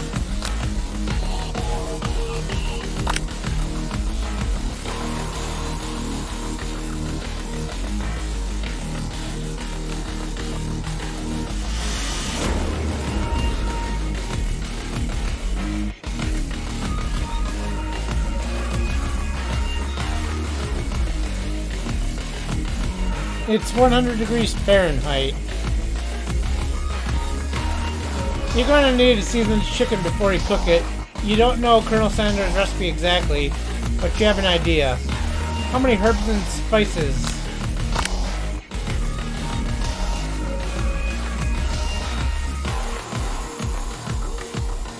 Now that you got some basic steps going, it's time to elevate your craft.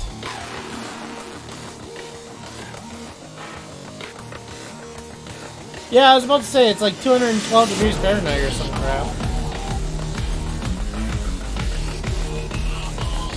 What state of mind offers the most flavor?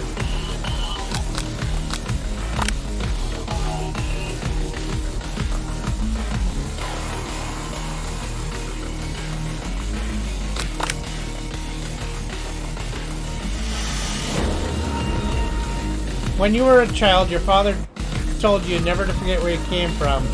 Every day you meditate on his advice and draw energy from that place. Now would be a great time to harness that energy. So where does it come from? Dude, I'm not even getting time to read this shit.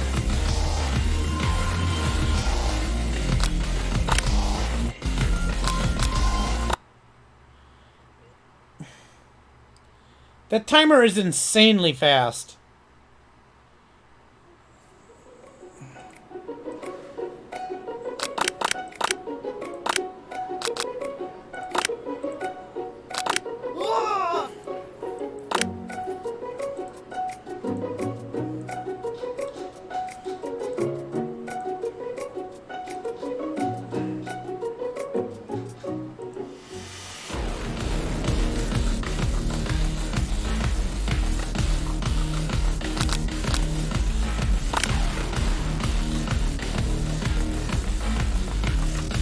The winner gets to rub my furry belly.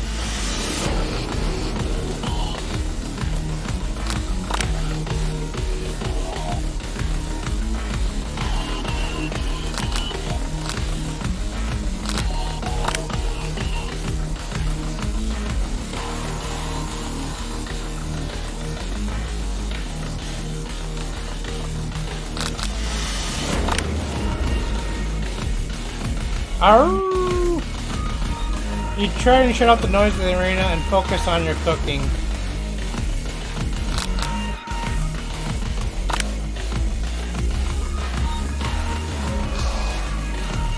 You notice Colonel Sanders out of the corner of your eye.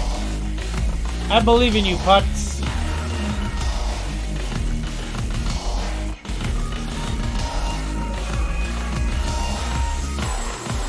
All I can think about is Colonel Sanders on his fucking horse.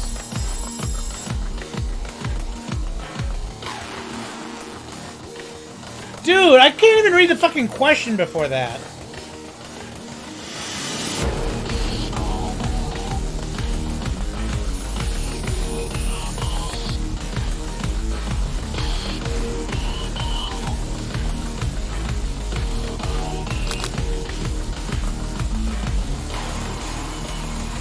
I can't even read that quick, man.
That was not fucking fair.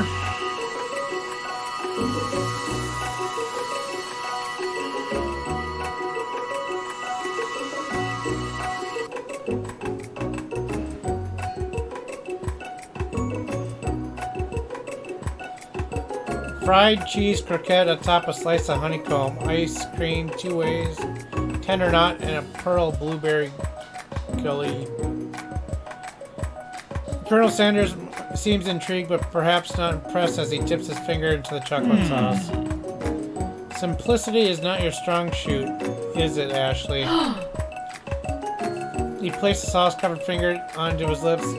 Ashley leans over and whispers something into his ear. A dab of sauce sticks to his mustache.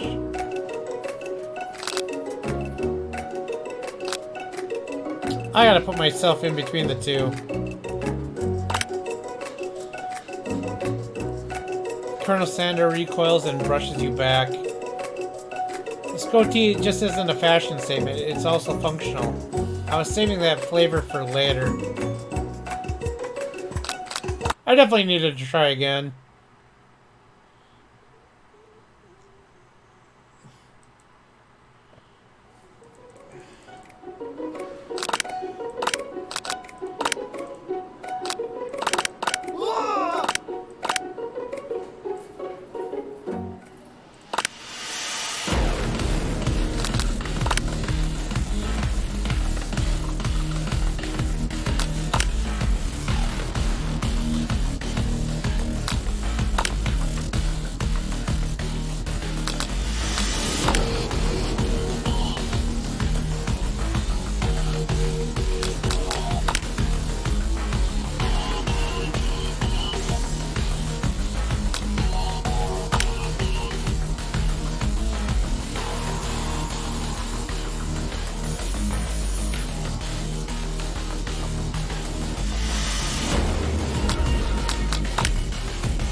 I think those questions, no matter what I chose, was wrong.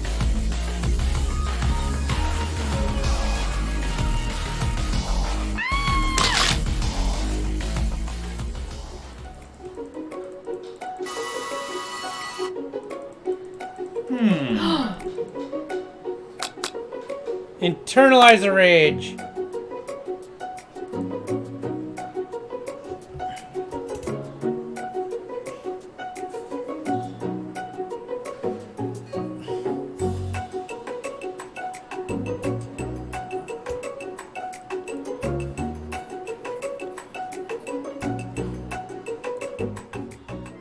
The beautiful weather feels like an insult. Inside of you, a storm rages. It's Colonel Sanders. He's probably here to tell me that he and Ashley are in love and have decided to get married. He won't even ask you to cater his wedding because you're a terrible chef and an awful person. You try to hide from him, but he approaches you directly. I know you're hurting right now. Not just from the devastating loss, but from that run-in with the mixer and that small fire. We should get that checked out. I'm fine. Can't you just leave me alone? I'm a loser. I'm not fit to fill your fryer. I'll never be a master chef. My goal is to fit his fryer.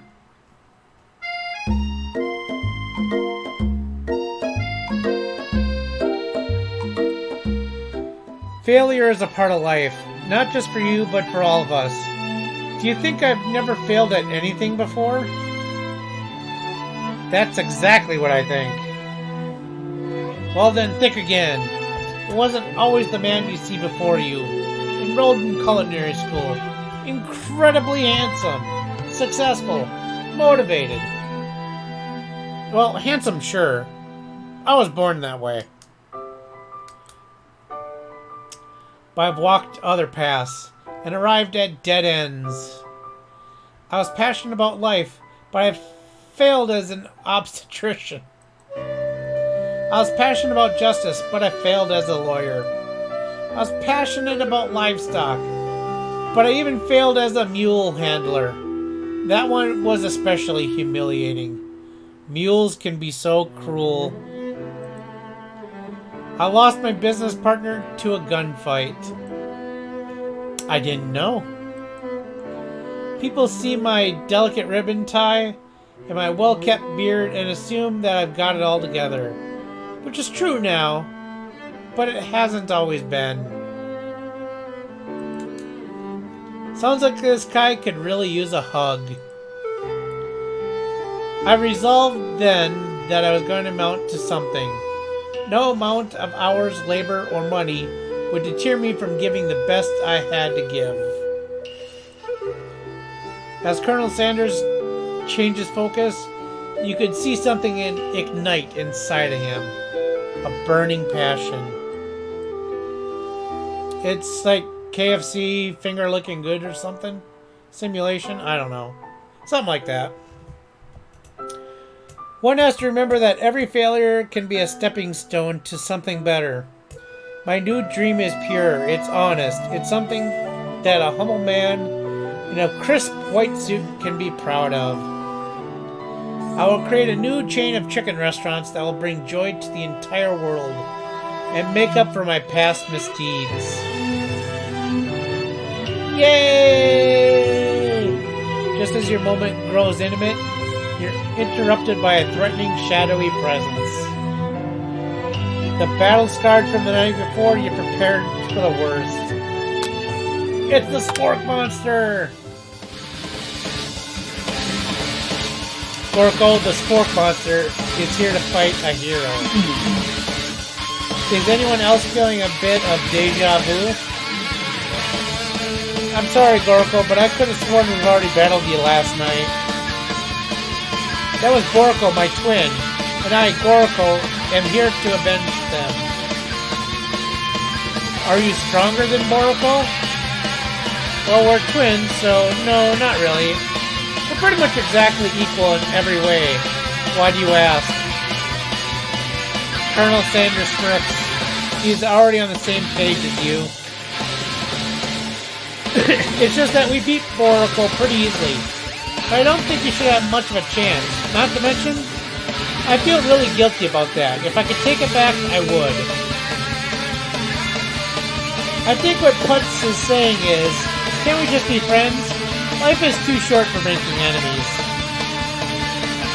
I suppose we really don't need to fight. It's just that I've got these pointy teeth and claws. All the better for enjoying tasty food. Surely you like to eat, don't we all? Of course I do. Inspiration strikes and you come up with a quick idea. Chomp on this! You toss a biscuit into Goroko's open mouth and he devours it in one gulp. Delicious! You're much nicer than those evil students who once upon a time turned me into this creature who stands here today. I don't believe it. You were human once? Well, no, I was a chihuahua. But I was still a student at the school until one day some mean kids with a magic spell book cast a dark enchantment on me and I was forever transformed. A magic spell book. Precisely. Borko used to have a copy, but somewhere along the way I've lost it. If you find such a book, I beg you, respect it. You're a powerful chef, and you shouldn't rely on such dark and evil magic. No, you should be protecting the innocent from those who would cheat them through sorcery and guile. If you need me, don't fear, I'll be there.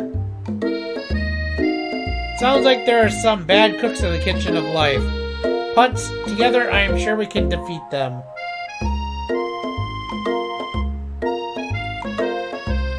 Come back to my hideaway and we can discuss.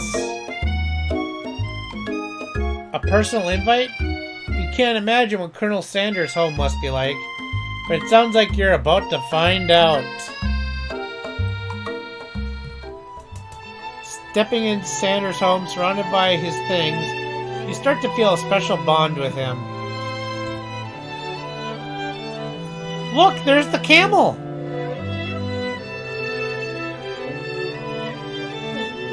Looks like you live such an exciting life, Colonel Sanders. Every day can be an adventure if you approach it with the right attitude.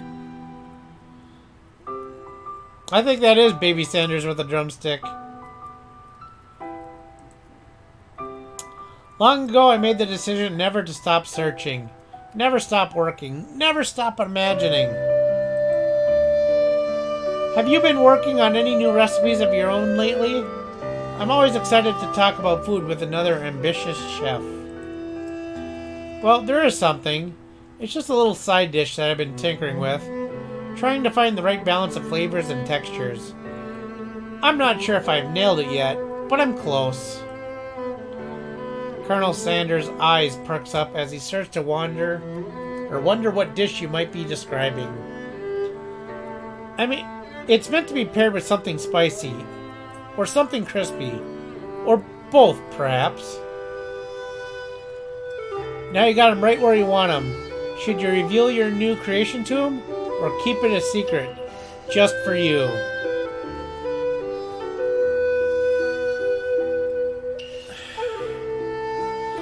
It's not much of a secret if I just tell him. And I think Colonel's just trying to steal all the fucking recipes for his chicken restaurant.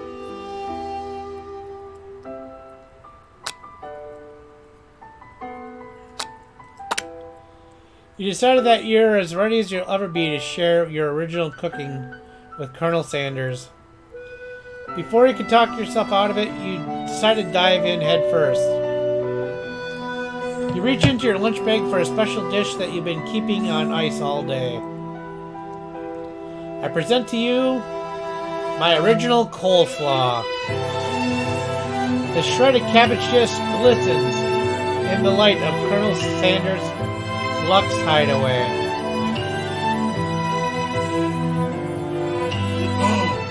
Magnificent! Together you chow down on the creamy slaw until just a spoonful remains in the bowl. Do you mind if I hold on to the last bite?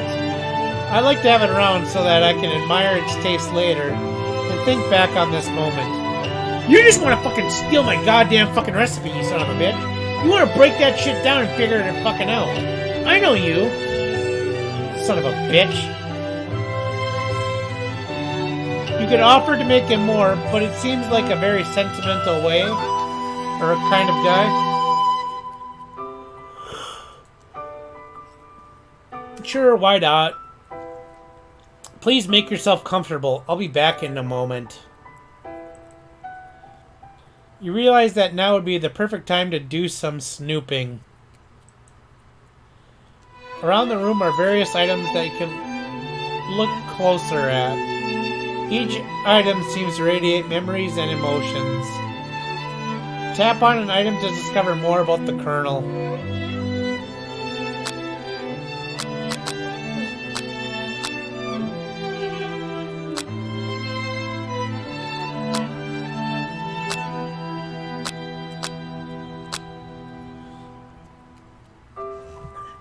Well, let's click on his mighty chicken. You notice a very realistic stuffed chicken sitting on the corner table. When you pick it up, you realize that it isn't just realistic, it's real. Taxidermy? Must have been important to Colonel Sanders when it was alive. A little note is clipped to the chicken's foot that reads, "A true state bird of the great state of Kentucky."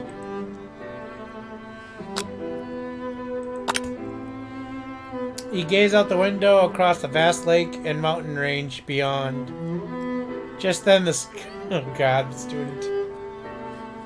I think I'm heading out in the world on a quest to avenge my death. Yes. Wait, what? I never even learned your name. Why would I avenge you? Man, you are a dick. I could just tell you my name right now. It's... Can't you see I'm in the middle of something? Wow, I'm even shutting this guy down. This poor dude. You open the window a crack and the ghost is swept out of the breeze. Is that all it takes to get a ghost out?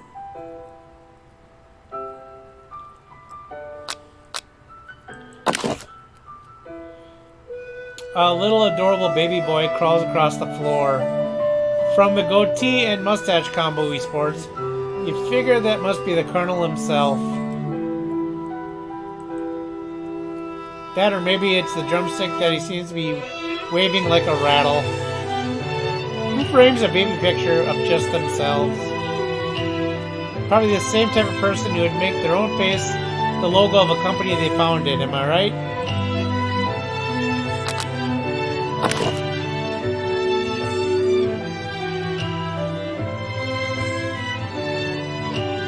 Appears to be Colonel Sanders, except he's an old man visiting the pyramid of Egypt. Maybe this is where he discovered one of his secret herbs and spices.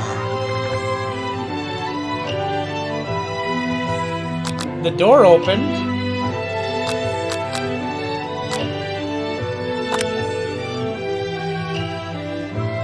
Scented gravy.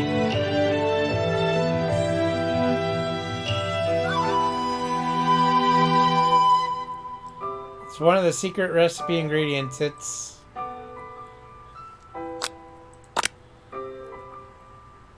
Oh my god, I got a hair of his comb.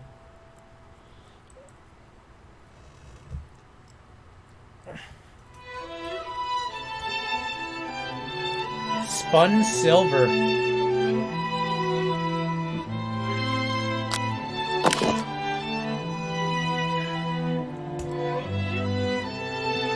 One of the framed photos shows an old man who looks a bit like Colonel Sanders standing with a friend. They hold fried chicken drumsticks and appear to be cheersing them. You look closely and see that there's a short inscription. I wonder who my friend Pete is.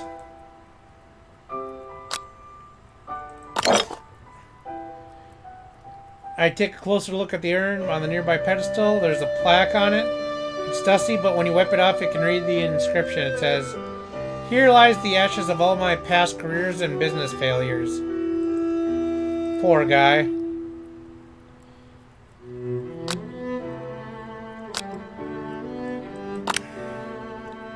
This must be where he keeps his secret recipe. You think for a moment, what number is important to the Colonel? Then it dawns on you.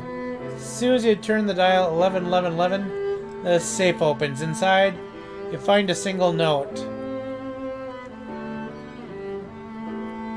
Can chicken be prepared sashimi style?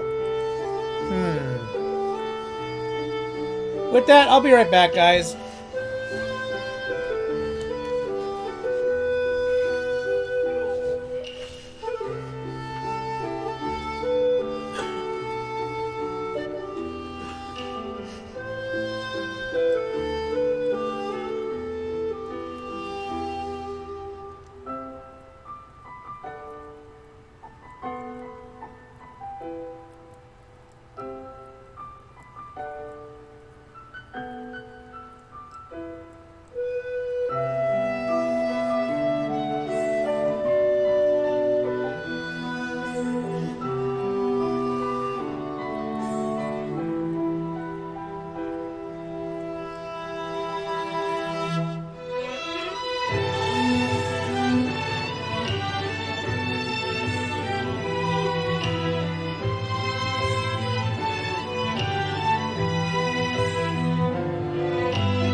Alright, sorry about that, I'm back.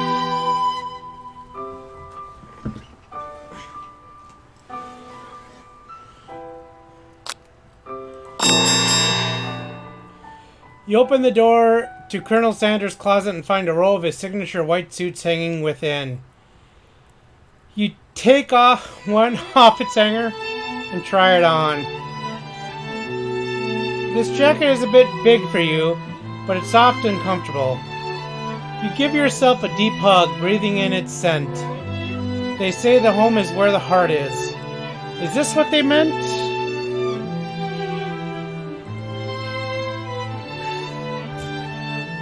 Before you can look any further, you hear Colonel Sanders returning. He has a new dish that he's been working on, and he wants you to taste it.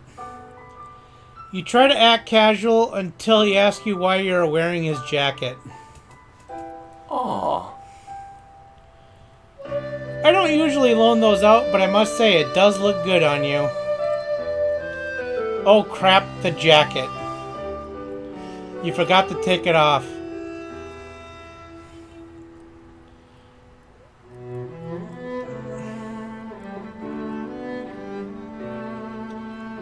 Well, I gotta be honest with him, right?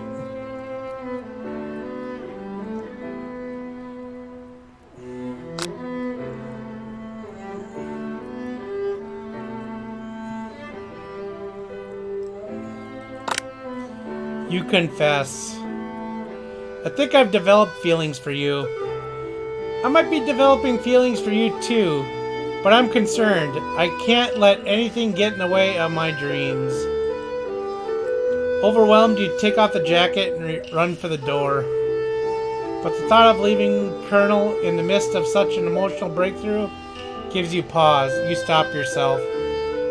Colonel? Yes, Putz? I honestly think this may be the beginning of something wonderful. I think you're right. We should take things slow. You talk late into the night and drift off into a slumber. Dream sequence. People are riding chickens again.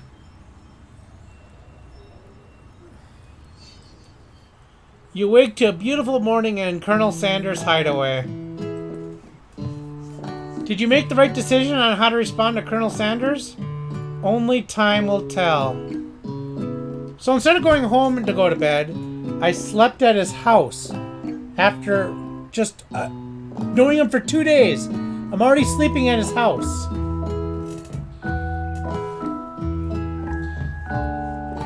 This is what they call going slow.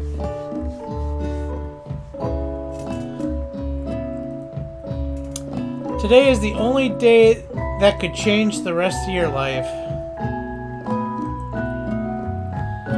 You think about the new secret ingredient you just learned about.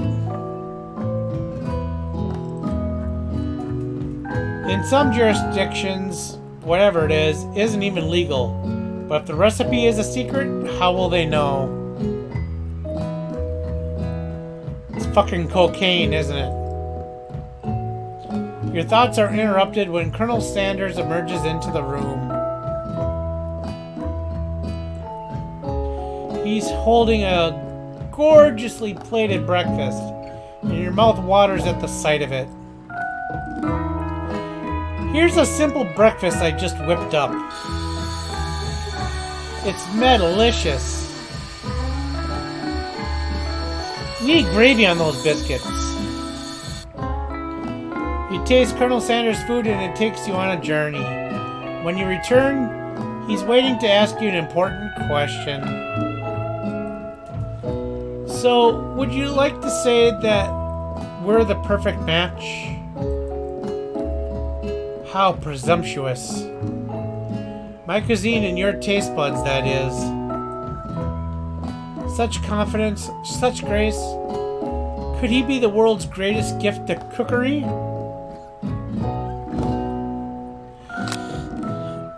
Well, I kind of need to keep him humble, so I need to take him down a peg. But it's new in the relationship. You know, I think we might make a great team. A single tear begins to pool in the corner of his eye as he gazes out the window. And with the right business partner, I know I can't fail. Business partner? Could he be talking to you? It's all happening so quickly. Overcome with emotion and confused by your feelings, you're on the verge of tears, unable to speak. The only answer you can find is to run out the door and get home. God, what is with all the running away? Backing up. Jesus Christ. There's still one more day of school, after all.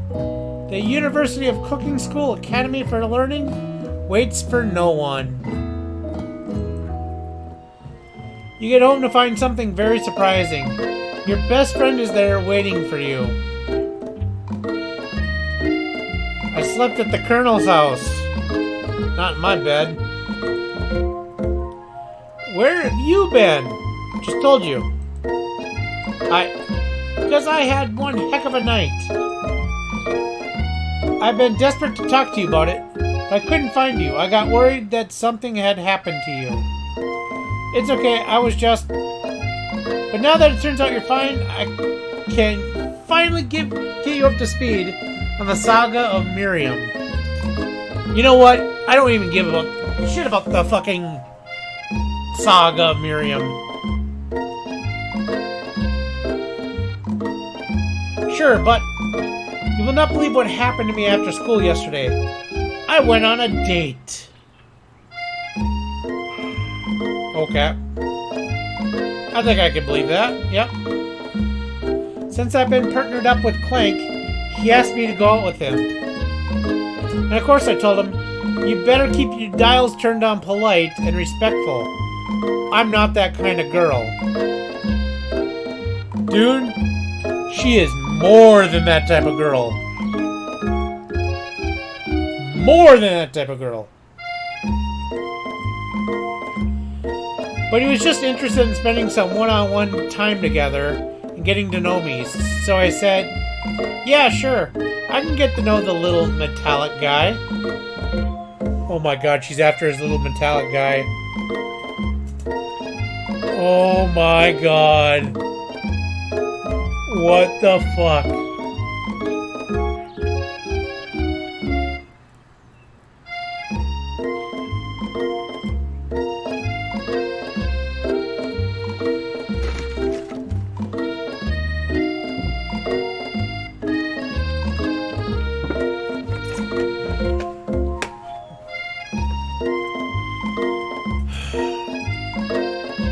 Long story short, he took me skydiving with his friends, but things quickly spiraled out of control.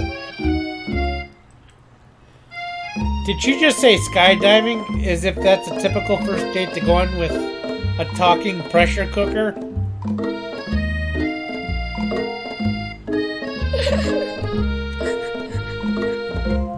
And now I'm not really sure where we stand. You don't give Miriam time to tell her whole story, however. Bottling up the details of your own night is just too much to bear. And I went on a date too, back to Colonel Sanders' house, where I spent the night with him. You what? You were just talking about one-on-one time with his little, robotic friend. Nothing happened, but the emotional connection. Wowzers. Miriam tells you to move on from this whole Colonel Sanders obsession and focus on school. You just went fucking skydiving with a fucking pressure cooker and spent one-on-one time with this little, robotic thing. What the fuck? If being obsessed with Colonel Sanders is wrong, you don't want to be right. After a short argument, you both agreed to go your separate ways. She really just doesn't want me to be with anybody. And what's with this picture of mine? Like, call me, talk to me, love me, ignore me, fucking you. And I don't know what the fuck this guy's doing.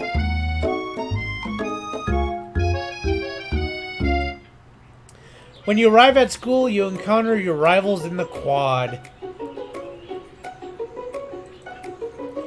You can tell from a distance that they're picking on Pop, though he himself might not quite grasp that fact. You're still drinking your fucking juice box. Good God, man. But because, you know, he's Pop. What's a swirly? It sounds delicious. Swirly is where they take your head upside down, shove it in a toilet, hit the flush button a couple times, and the toilet bowl goes swirly, swirly, swirly on your fucking head. That's a fucking swirly. Oh, it's great. I'll order you up one right away. I'll have my swirly with sprinkles, please. Sprinkles as a dog and a treat.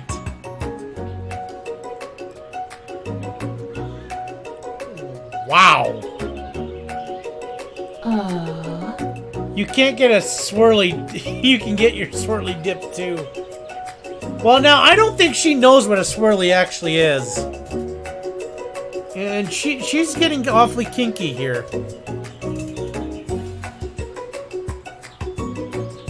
Why don't you pick on someone your own size? Because I'm literally the biggest person at this school.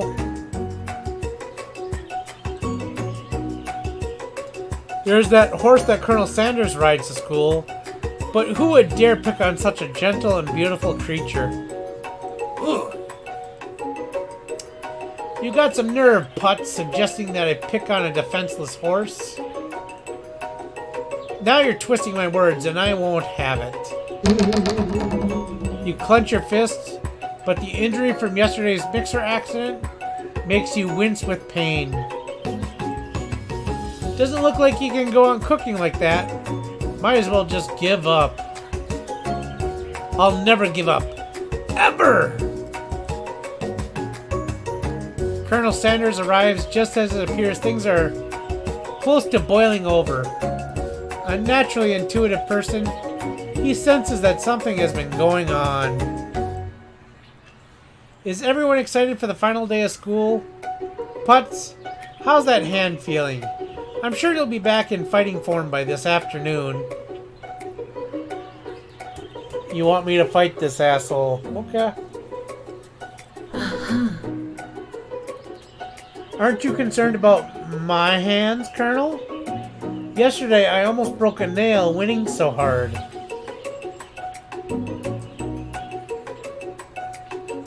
I agree. I'm slowly losing IQ points, too.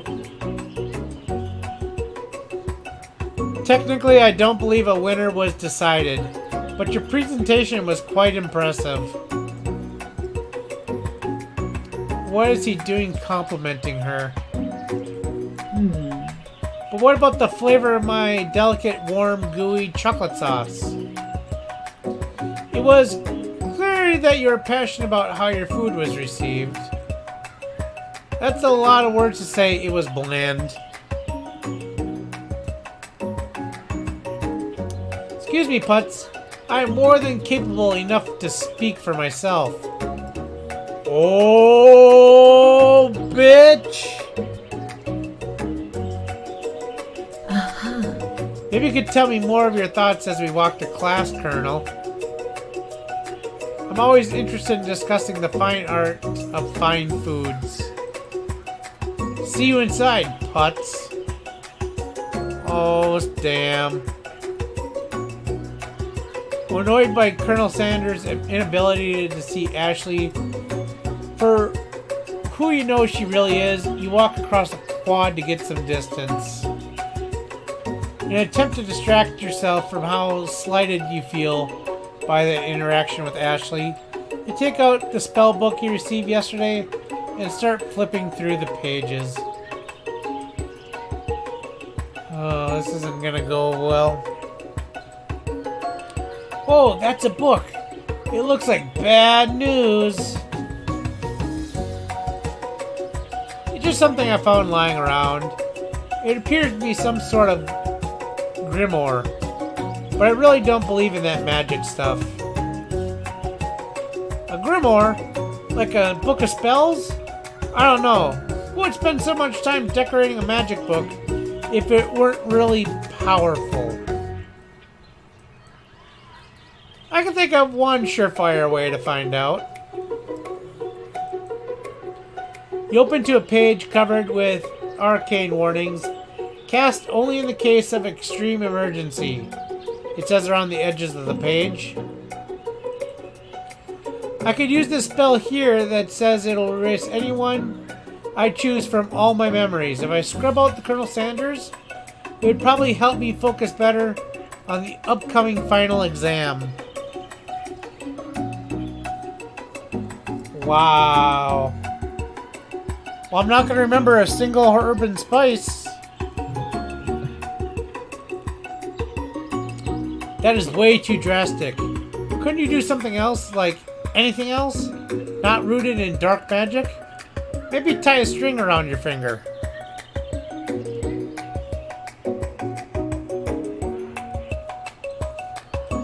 Okay, fine. It is drastic. But desperate times call for desperate measures. Wow. You've got a memory erasing spell sitting right in front of you, and a pretty good excuse to try it out.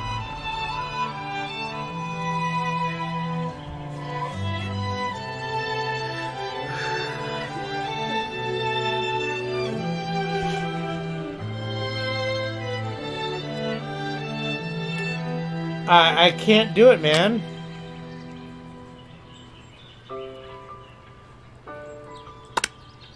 Take your friend's advice and put the book away. It's almost time for class. Sprinkles is already in the room waiting for the students to arrive. He clears his voice to make a quick announcement. I want you all to know I feel something of a dog moment coming on, but I assure you it's nothing to be afraid of. Are you gonna pee in a corner? Are you gonna sniff somebody's butt? God damn it. His cute little nose scrunches up and he begins to breathe quickly.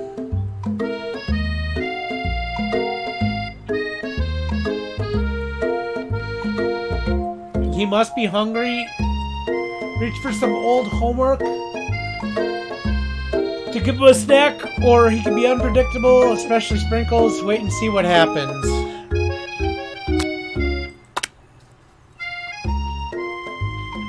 Stops in his tracks, focuses on the window. The room is deadly silent. When you follow his gaze, you see a tiny orange squirrel perched on the cherry tree outside. Instead of teaching class, he's gonna go chase squirrels now. Sprinkle turns feral and runs to the window of the classroom. He begins barking uncontrollably at the squirrel outside. God damn it. This is the KFC dating simulator game. Terrence! I told you never to come back here! Terrence, I will destroy you! Terrence! Sprinkles is barking ferociously, drool flying off his face. The squirrel looks over, but he doesn't say anything back. You wonder, is that even a talking squirrel? Who named him Terrence? You better not show your chubby cheeks around here ever again. After Sprinkles is satisfied that his presence has been felt by not only Terrence, but any other squirrel in hearing distance, he returns to his professional tone. Ahem! I apologize for that outburst. This actually brings up an important point. Thank you, Putz, for reminding me to dole out this indispensable bit of wisdom. You see, but before he can go any further, Miriam's love drama spills over into the class.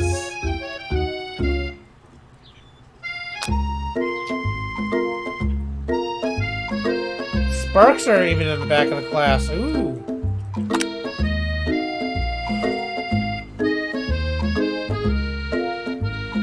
I told you to save it for after class.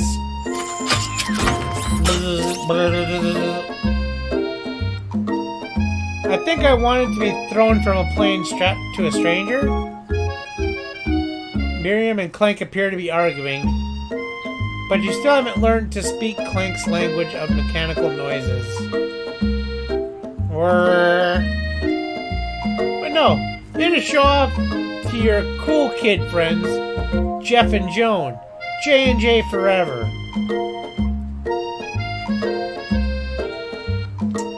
Watch us form a triangle in midair as we descend. Triangles are for the strongest shape. Triangles are the strongest shape. Don't you know? Bzz, bzz. Yeah, well, that doesn't make it a great date. Beep. Then take Jeff and Joan with you. You can all hold hands and pedal down the mountain. Or off a cliff for all I care. Dude, what the fuck is with Miriam? Sad beep. Clank begins to shudder. Steam pours out of the gaps of his panels. Then a loud ding stops him in his tracks. Beep. Buzz. I think he broke down. No amount of seasoning is gonna make me want to eat that, Clank. Wow!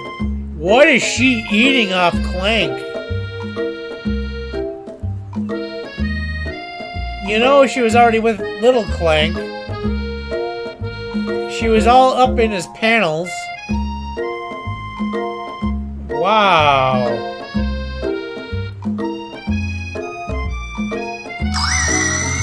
Clank burps out a completely deep-fried sneaker. Considering that he himself has wheels, not feet, it's not entirely clear where it came from.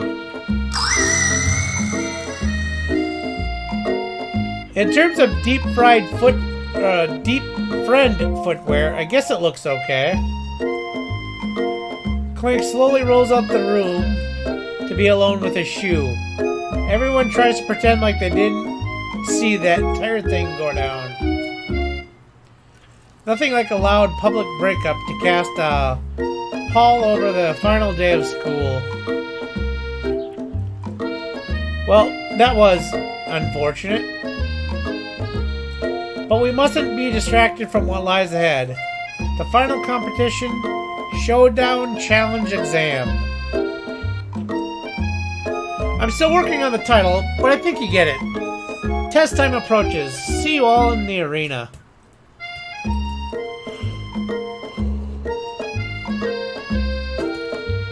But before you can think about your upcoming competition, there's a very beautiful soul nearby in need of a pep talk. Hey Miriam, are you okay? You've been exposed for being a robotic whore. She's ready to cry again. Okay, I'm so mad I could smash a tiny mug. Spilling everywhere, droplets of hot cocoa all over the floor. How could he embarrass me in class like that, in front of everyone? Her tiny cocoa is a delicious treasure, so you know that this breakup is no joke. Even if the sources of her frustration is such a silly boy. Didn't know that robot was an actual boy.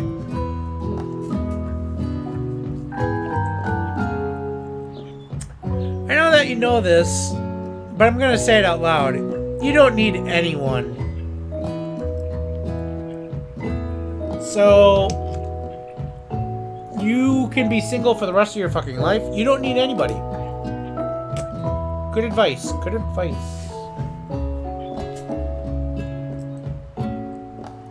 Me and you, we're gonna cruise through this final test and hit the carpool lane to success. Give me my fucking money!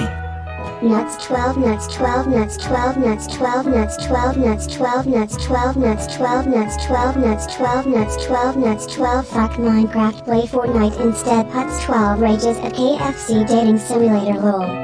God damn it, Inky. Miriam brightens up, imagining the wind rushing through her short bangs, but she hesitates to embrace the feeling all the way. You're not gonna settle up with Colonel Sanders' stallion and ride off into the sunset without me.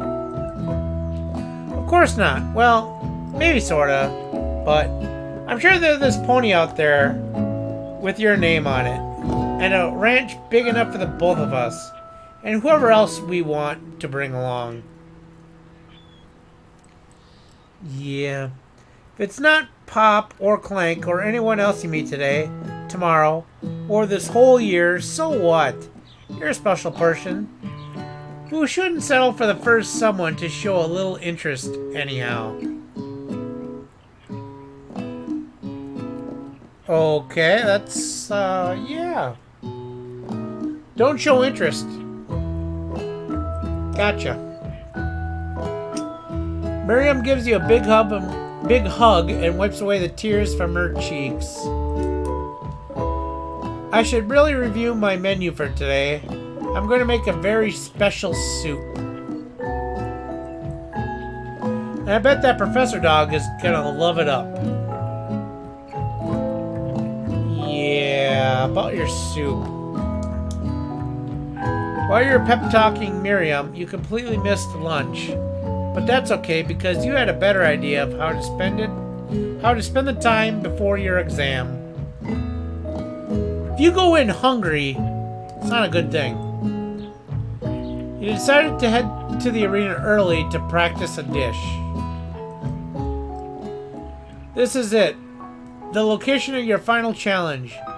A test of will, a test of courage, a test of talent. And a chance to beat the pants off Van, the supposed Man, and his eviler counterpart, Ashley. As planned, you begin to run through a quick test of a recipe you've been working on. Putz 12's famous chicken pot pie. After practicing for months, making this dish comes second nature to you, and you're able to quickly get a fresh pot pie in the oven. But as soon as you do... So how am I working on a pot pie for fucking months in a 3-day fucking class? And I need to actually go in and practice it, but it was already second nature to me.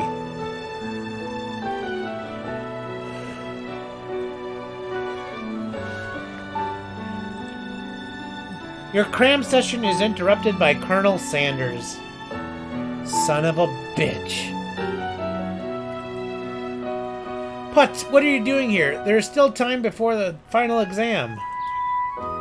Oh, just taking it all in. I'm big into visualizing success. I'm looking at my station and picturing victory.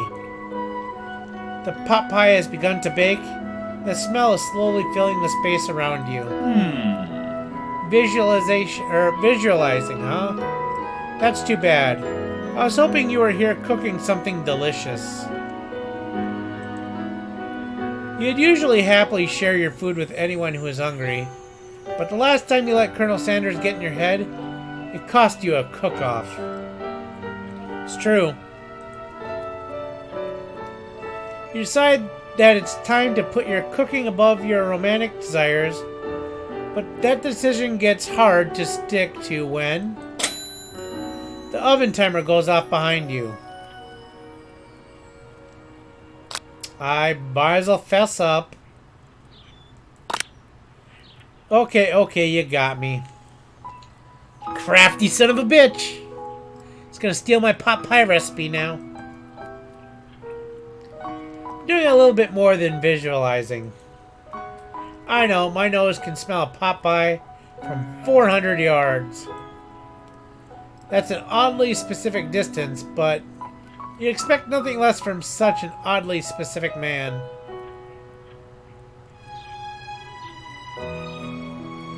You know, it was a pot pie just from the smell.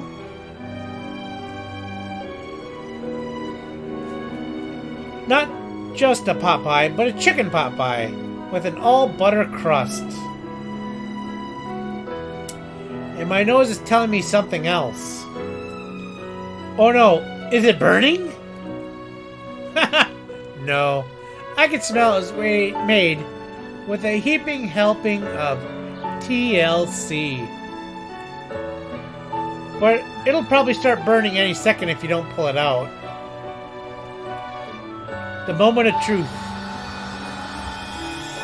Wow! It's the best pot pie I've ever tasted.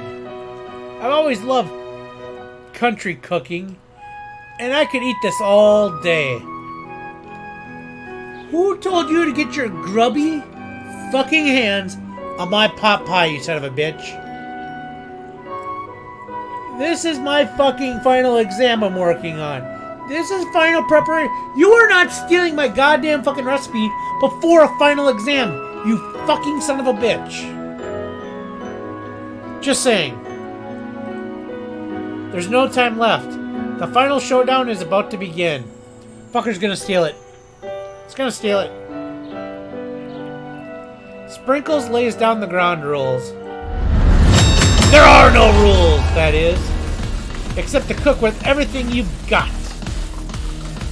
You step up for the cook-off of a lifetime. You decide that mac and cheese plus the pot pie you've been practicing are just the dishes that'll push you over the edge to victory. Mac and cheese and a pot pie and a cook-off.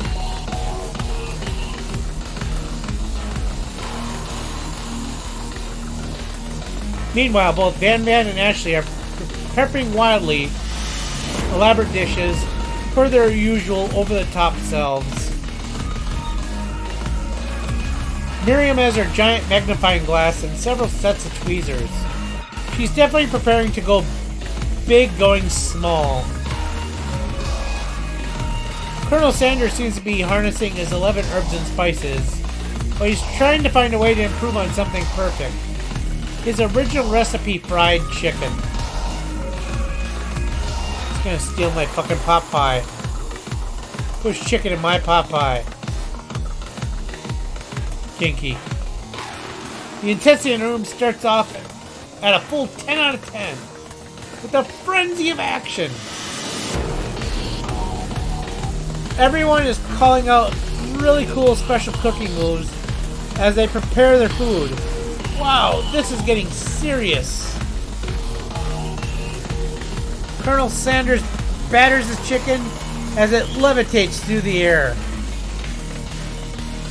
Chickens cannot fucking fly. Chicken cannot fucking levitate.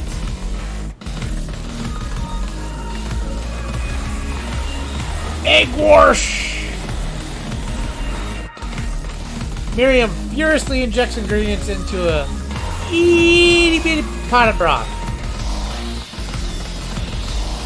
Best friend Baster Blaster! Please. Doing my own shit. Van Van flexes his pectorials as he chops open a sea urchin. Goddamn right. It's rockin' roid! He's using steroids in his cooking. Ashley scoops her pastries off the tray with lightning speed. Shallow personality spatula. I don't know if it's shallow, but okay. Even Clank gets in on it. 5-dial pressure point chicken cooking technique.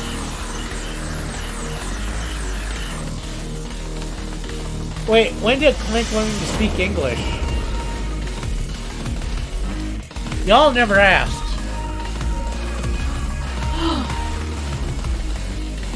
It's the singularity, as was foretold.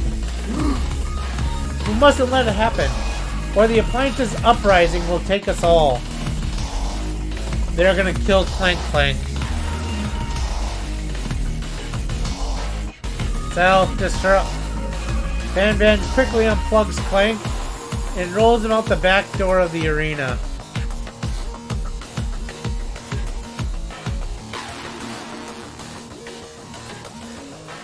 Wow. Okay. As you frantically prepare your dish, you notice Ashley has her spell book out. She's going to use some dark magic to turn the tide. You got a book of your own, and you're desperate not to see her win another battle. Should you take this opportunity to fight magic with magic, even if it's almost certainly evil magic? Well, the Colonel wants it done the hard way, if you know what I mean. So we're gonna do it the hard way, if you know what I mean. Who needs magic when you got passion? I'm gonna do it the hard way. Colonel Sanders sees that you've chosen to win on your own terms, and gives you a subtle wink from across the room. You son of a bitch, you already stole my pot pie. You wanted to put your chicken in my pot pie. And basically put it like a bun in the oven, man. You're stealing my biscuits, stealing my fucking coleslaw. All you provided was the fucking chicken. I provided everything else, you son of a bitch.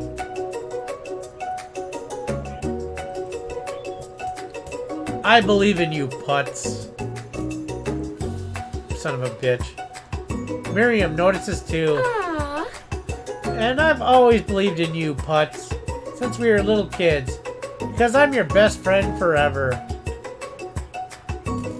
Please just go away. You turn to notice that Miriam is at your station. Cheering for you. Please go the fuck away, Miriam. Miriam, what about your dish? If you're over here cheering, who is cooking? Tiny food, short cook time. I'm actually already done, so I thought I'd help you. Oh, that's sweet, but that's technically cheating. It's a final exam. Miriam tosses a handful of spices directly into your boiling noodles. Not the fucking ingredients I told her earlier. Uh-huh. It's a secret ingredient. However, she doesn't know that you lied and the ingredient was made up. And where in the world did she get the eye of Newt from? Son of a bitch. This chick. She couldn't be dumber if there was a box of fucking rocks next to her. The boiling pot explodes, sending Miriam flying backwards. The watery noodles begin to swirl in the air, bubbling up into a dark cloud that thickens and congeals before your very eyes. It is I, Steve, the spork monster. Steve, wait, what happened to Gorko? You're not even here to battle me, are you? We spork monsters are many. I think Gorko had the day off. But you have conjured Steve, and I hate the battle. So I'd say you're doing pretty alright. Oh hey, you're in the middle of a cooking competition. I love this stuff. It's better than TV. You crazy kids and your culinary skills really impress me. Mind if I hang out? Sorry, Steve, but I'm kind of in the middle of something. Do you mind? Wow.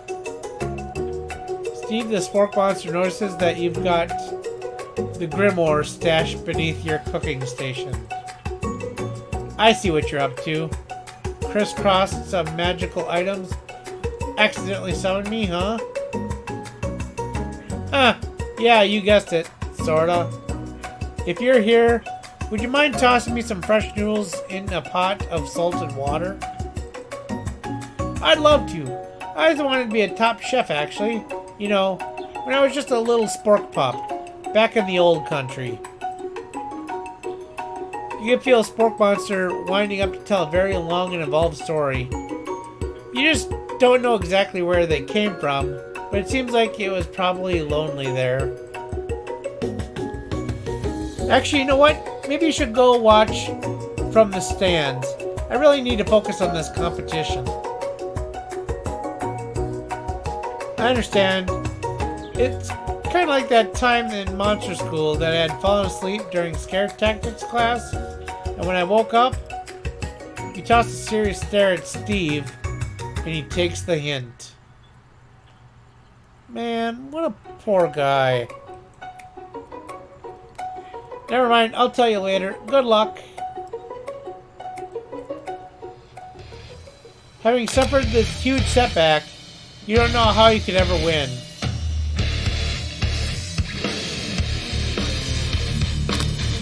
Never give up, right? I can do this. I have what it takes. I came here to win. Your hair turns mac and cheese orange as culinary energy flows through your body. Why is my hair in the mac and cheese? That's disgusting. My heart is pure. My hands are steady. My taste buds have been preparing their entire lives for. Yes, Putz. You're the chosen one.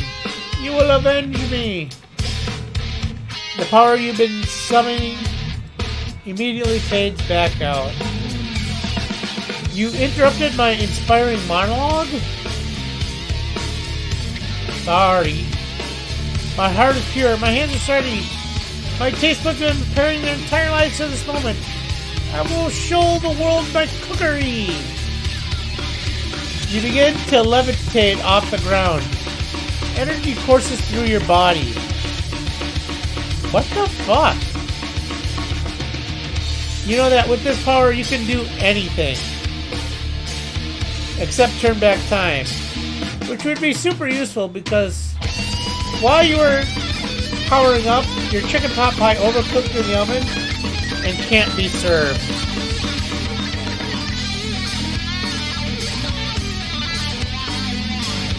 But don't worry, dear Putz. You may have suffered some setbacks, but all is not lost. Touched with your fortitude, Colonel Sanders decides that you have earned his support. I've been watching you today, and I must say I'm truly impressed. You've been thinking on your feet and rolling with the punches. Well, I summoned a spork monster. I got Eye of Newt in my goddamn fucking pot pie. I burnt my pot pie. I started levitating and glowing. And just kept fucking everything up. Okay. He steps up to your station and stands right beside you. I'm here to help. For a final exam, there are too many fucking people helping me. All you managed to make was the mac and cheese. And time is almost up, so you're going to need it. But Colonel Sanders, what about the test? What will happen to you? What about the rules? Following the rules has never really been my thing. I follow my heart. What a guy.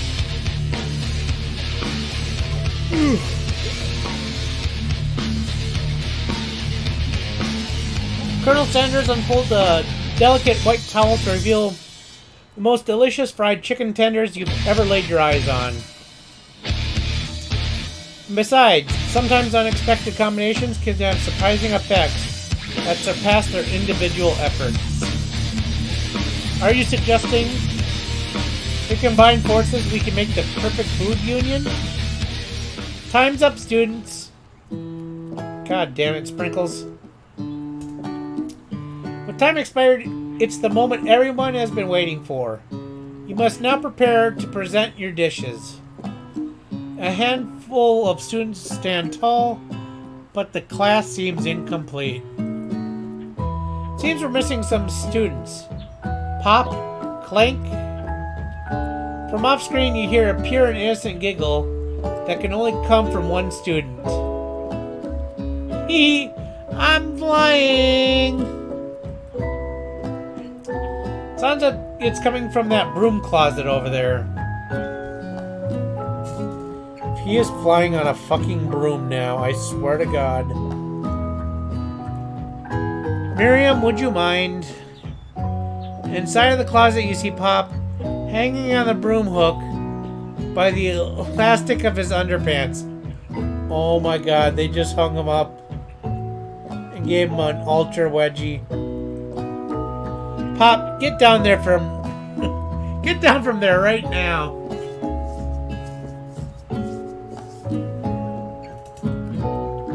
Let me guess, did Van have something to do with this? Yep. When someone asks for a wedgie, who am I to refuse? I thought a wedgie was a salad. This guy's even dumber than my best friend. It looks like Pops is eliminated from the challenge, seeing as how he didn't cook anything. I can't feel my legs. May I be excused? Sure. You kids and your pranks. I must say, it's not the worst prank in UCS AL history, but it's not exactly yearbook material. Wait a second. Pranks? Pranks? Clank? Where'd that pressure cooker roll off to? You wait to hear a signature whirl beep and the other onomatopoeia, but there is none. Somehow, he must have gotten unplugged, I guess. We'll have to figure that out later. That leaves only 4 remaining students. Please collect your final projects. Yes, it has been a long semester. Wow, 3 whole days long. But after days of hard work, the time has come for me to eat. Yeah, no shit, right? Miriam, please step forward. Now describe your dish. I've made tender udon noodles in a savory soup.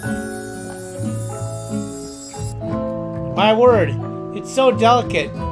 Is that a teeny tiny narumaki I spy afloat in an itsy bitsy bowl? Yes, chef. Please call me Sprinkles. Chef is my father's name. Yes, Sprinkles. Some green tea made from baby tea leaves that I picked myself. Sprinkles carefully sniffs around the dish before opening his mouth and letting just the tip of his pink dog tongue dip into the bowl.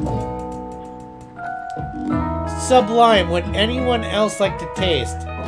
You just fucking stuck your tongue in a bowl and you want us to eat after you sticking your tongue in a bowl. That is not fucking sanitary.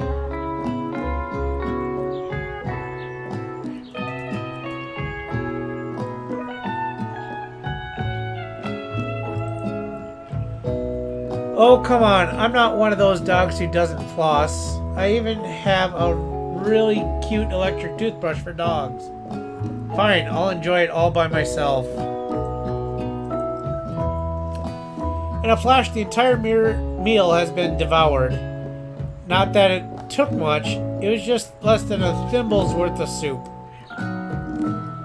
A+. Rarely do I see a dish with as much love poured into it as yours. Miriam is overjoyed. She gives you a huge hug. Thank you, Putz, for helping me to believe in myself.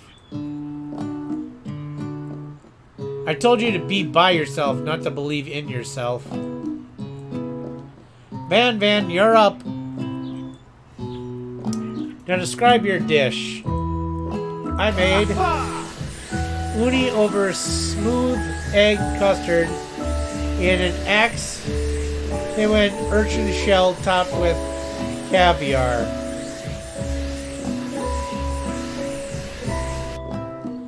Did you skewer one type of urchin with spines from a second different colored type of urchin? Yes, Sprinkles. A bit much, don't you think? That's exactly why I did it. A bit much is the kind of my brand. Doesn't it look cool? Sprinkles leans in to sniff the uni, but he can't get his nose close on account of all the spikes. He begins to paw at it erratically, causing the custard to slosh around. That's bullshit, because a dog's sense of smell is much more than a human's, and they don't need to have to worry about that spike issue. Woof woof. Please be gentle with my cuisine. Grrr. Finally, Sprinkles goes all in, tongue first, but he can't get past all the needles. He reels back as his tongue is poked and prodded. Youch! My tongue! It's been over 3 hours. This professor appears to be having an allergic reaction to the sting. I can't eat this. It kept poking my tongue. Disqualified. That's my Mike Tyson impersonation. A stunning turn of events. Who would have thought that the serving food in a bowl made of needles could make it that difficult to eat? Dejected Van cannot or does not go gentle into the night. Disqualified for glamour? Didn't discount sympathy. Isn't that the last you heard of me? Before focusing us to endure swollen tongue for another moment, Sprinkle graciously laps up a bowl of man milk. I know. Yeah, I'm a dog and I drink milk. Get over it. Sometimes it helps calm my agitated tongue. Next student, Ashley, it's time to step up. Why couldn't you let me go already? Now describe your dish. I made orange blossom Turkish delight, a light rose water syrup topped with French meringue and connected by sugar glass. That actually doesn't sound too bad. Indeed, it's quite delightful. However, I'd ask that you please refrain from eating it or attempting to taste it in any way. It's very fragile and meant to be a display piece. Don't eat the food at a cooking school? Got toast in your ears or something, Putz? I told you, it's a display piece. Actually, I must say, it is beautiful. However, this is a cooking competition at a cooking school. Yeah, which is why I cooked it. And I did an extremely good job cooking it, too. I didn't realize that we were having an eating exam. She's got a point. If I wanted to be judged on eating, I'd go to the College of Eating School for the Hungry. Again, she's got a point. I suppose you could smell it if you're absolutely insisted, but don't breathe too hard. It might disrupt the sugar spiral. If the food cannot be eaten, it cannot be judged. That's too harsh. You are disqualified. Rage overtakes Ashley, and she finally cannot keep her two-faced routine up. You wouldn't know high-end cuisine if it cooked you. Because it would be a hot dog. And with that, Ashley storms off to rededicate herself to being the best. But this time, without being shackled by trying to be fake nice and liked by everyone. Jesus Christ, this is going on forever. This isn't the last you heard of me either. If this class gets much smaller, I'll be teaching myself. You and Colonel Sanders are the final cooks. Step up together. Why would we step up together? Two chefs? What began as a bowl of delicious mac and cheese had become something else. He examined it closely, sniffing and eyeing the bowl. Oh, I don't have a good feeling about this. From somewhere in the room, a literal drum roll plays. Just when I thought I'd seen everything in this kitchen, you give me this thing. It completely blew me away. In my 49 dog year of life, I've never tasted anything so deliciously and perfectly balanced. It's so delicious, in fact, that everyone passes the class. Even the two you disqualified, you just fucking said they passed.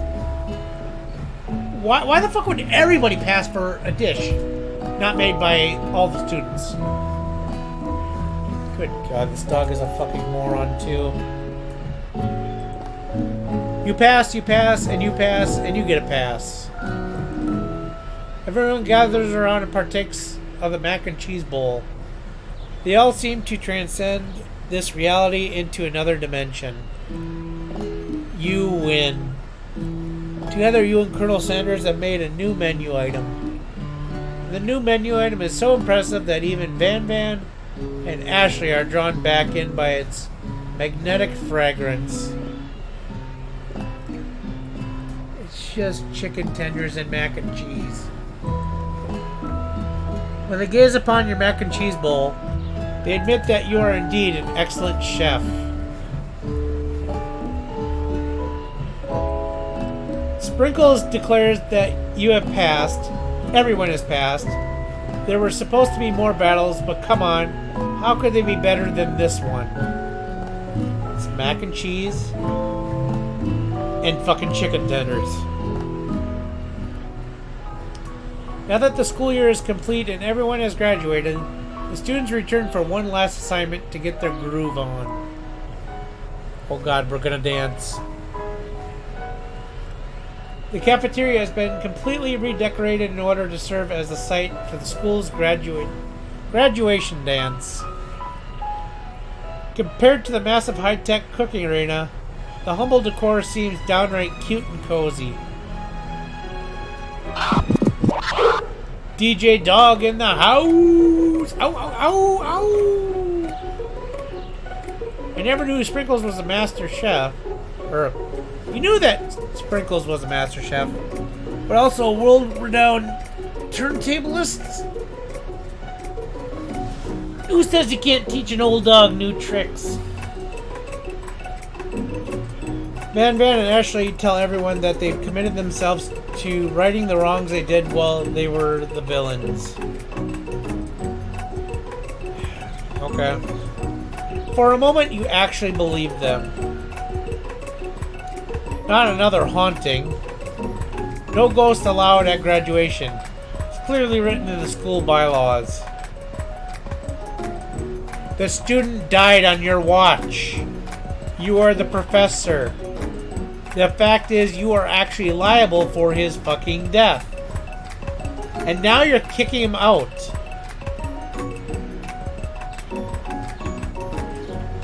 This dog, I swear to God. I was never actually a ghost. It was all a trick to get you to finally notice me. You skipped your entire fucking semester, even if it was just 3 days, by pretending you're a ghost. You coasted on everybody, and you actually passed because of my fucking mac and cheese and chicken tenders? You son of a bitch! Oh, amusing. And now that everyone is together, it's a Spork Monster. He has totally mellowed out. Everyone, the Spork Monster is no more. From here on out, I prefer that everyone refer to me by my new name, Party Monster. The student tries to finish what he had to say, but everyone was too wrapped up talking to Spork. No, sorry, Party Monster. So we still don't know this guy's name. The ejected student walks off. Maybe things didn't work out for Miriam romantically, but she found the love in her cooking. And you know what she's gonna do great. She can always, spork with the Spork Monster. Red carpet rolls out across the floor of the ballroom like it's a Hollywood movie premiere. Who could command such an entrance? Well, I can think of one person. It's Pop. He's arrived late to the dance, but apparently for good reason. Walking the carpet, you see perched atop his dirty chef hat a crown. He went to Burger King. Welcome back, Pop. I know you weren't able to compete in the final exam, accept your diploma, so we had it mailed directly to your father. We figured it was at least we could do for the school's dean.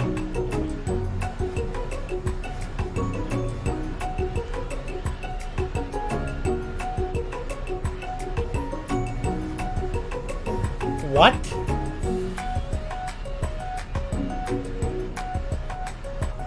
Conflict of interest. Shut this fucking school down. Oh, now I get it. And now we get a new wing on the school, not to mention the honor of educating the son of Chancellor of such and such. The music at the dance is interrupted by the sound of sparking and electrical hissing. It's Clank, who have arrived late to the dance. Now that I have graduated, I can reveal my truth. Whoa, he's still doing the talking thing. I am Clank. I am not of this earth. I'm actually from a faraway planet in another dimension. What?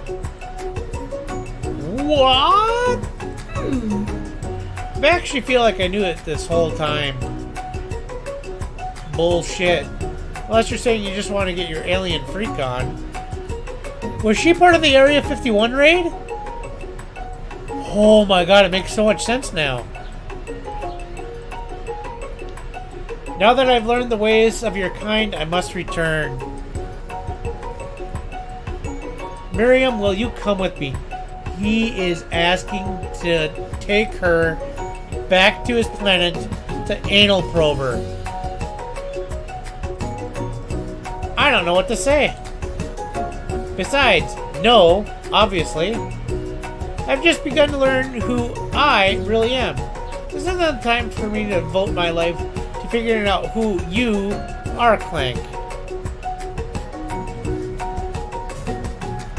You get to experience a brand new world, brand new culture, learn new technology, and literally be the ambassador between fucking mankind and other species around the universe. And you say no. Okay. You're blown away by Miriam's maturity. It's pretty clear she has managed to surpass you in that regard. I understand, kind of. Humans are weird. The portal opens up and Clank disappears through it. Finally, Colonel Sanders arrives, and so does apparently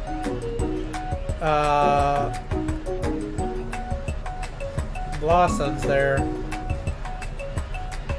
Howdy, classmates. It's a dance and you're all wearing like casual wear. Just like the first day you met him, he has come prepared to feed the entire class. However, it's not just enough to give him the bucket of chicken. This time it's a full meal. I didn't get to be the most famous chicken man in the history of chicken and man by not reminding people to go out and buy my chicken. Stolen mashed potatoes and gravy, stolen biscuits, stolen goddamn coleslaw is chicken.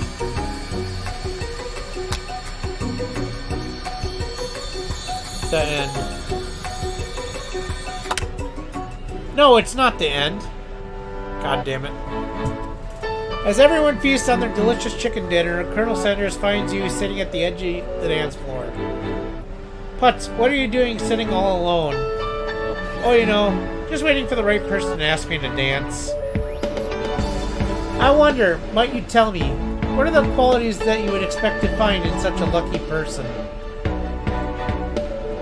Off the top of my head, oh, I don't know, a spicy musk, a tidy goatee, a degree from the University of Cooking School, Academy for Learning.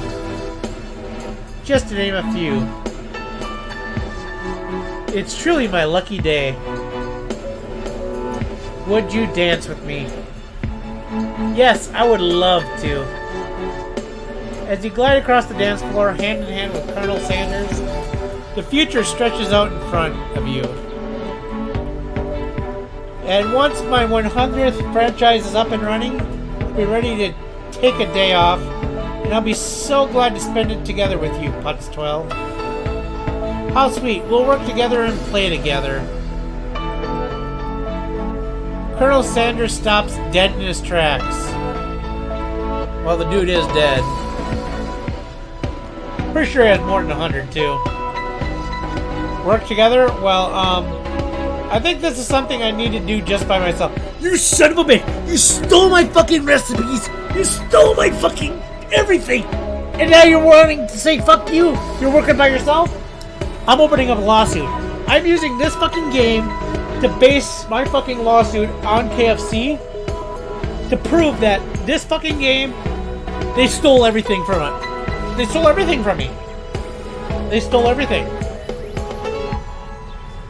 But who will you help run your restaurants? I don't believe I need help. Besides, based on your time at school here, do you really think that running restaurants is the best path forward? Could it be you found a love connection but failed to earn the Colonel Sanders' respect as a chef? Can you live with only half of him?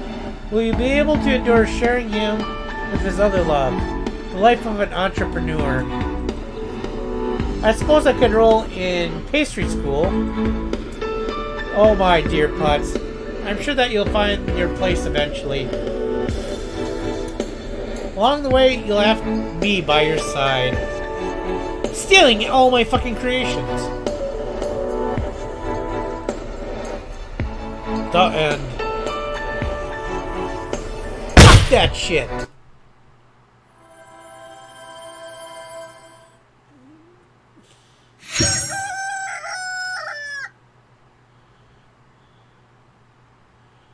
You gotta be kidding me.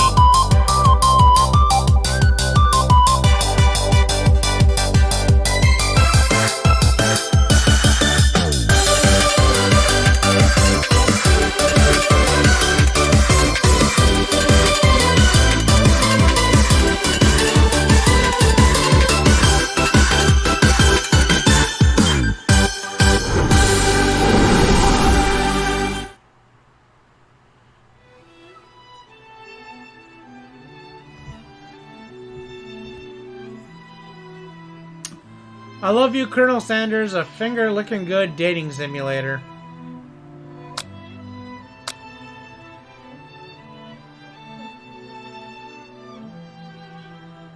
I feel disappointed.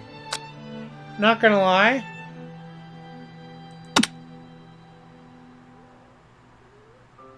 But more than disappointed.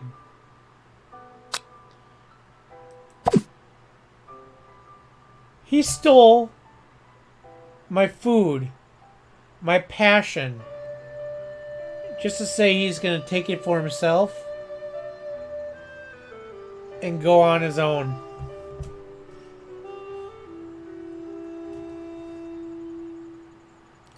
That is just so sad. It's so sad, man. How could he do such a thing? What kind of evil bastard would do such a thing? Exactly.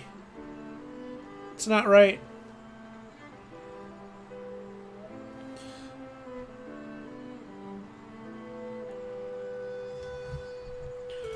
It seemed like a pretty linear game, so I don't know if there really is a other endings, but my god, that is so sad. I mean, I guess I could play through it one more quick time and, like, choose an actual ingredient and see if that did anything, but I think it's just going to say that you betrayed the trust and make you replay that day.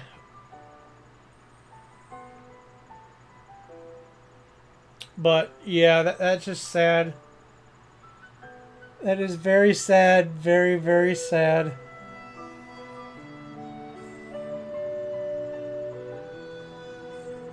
It is depressing. The son of a bitch is so hung up on himself that he's like, just fuck you all, I want all your ideas, and then stole all the ideas, and then just like, I'm doing this myself. And in the meantime, I lost my best friend, gained her back, even though I don't know if I would have ever accepted her back, because she's a dirty, dirty fucking whore. My two biggest enemies became my friends, became my enemies, just to kind of became my friends again. I mean, it's like, what the fuck? And then whatever happened to the fucking horse? Like, the horse is completely gone. And then poor Clank Clank was an alien. A pressure cooking alien. Like, it was like Area 51 all over again. And you had your best friend who could have been, like, representing fucking mankind to help universal knowledge, peace, you know, just the expansion of the universe. She's like, no, I don't want it. I don't want you. I want to figure it out myself. That's just sad, too. And then you had poor old Pop. Gets a huge fucking ultra wedgie. Basically gets almost fucking swirlied.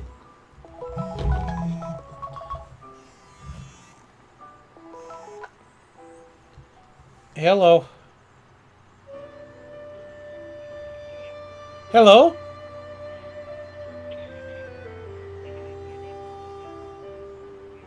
Hello, Daniel Cooper. How are you? I'm great.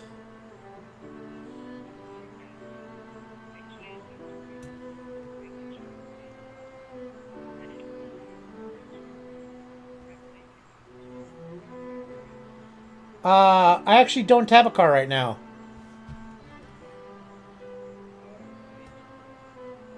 Bye-bye.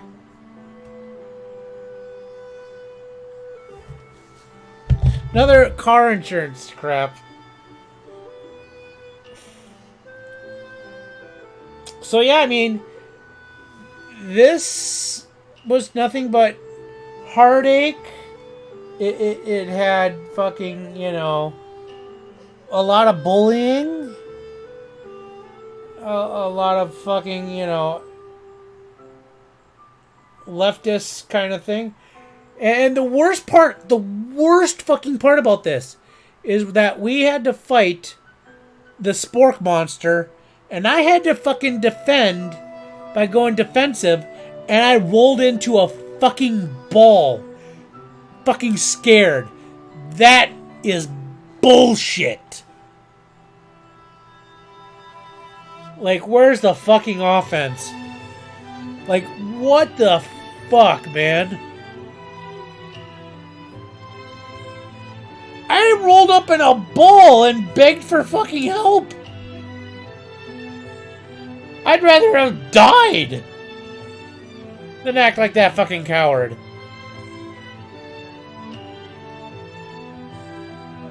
Every time I attacked, it got bigger and bigger, so I had to go defense.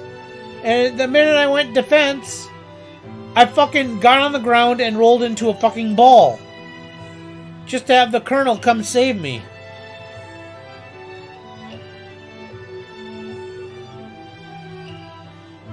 I don't know, man. This game, it was a complete letdown, I'm telling you. Defense till you lose. Exactly. You gave fucking up. Defense till you lose.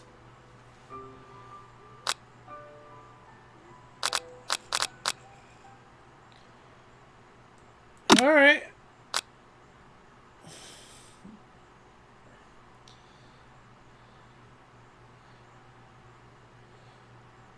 with that, that's what I think of the Colonel game.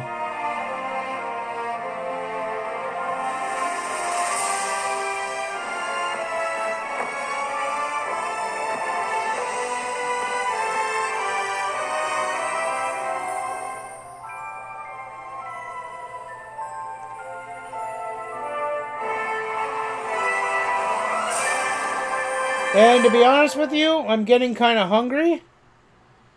After watching that for like 3.5 hours, I'm fucking hungry.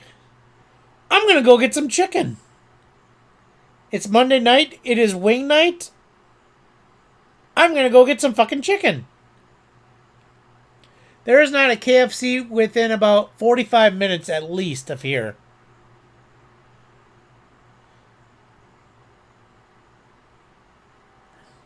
So as much as I would like to, no.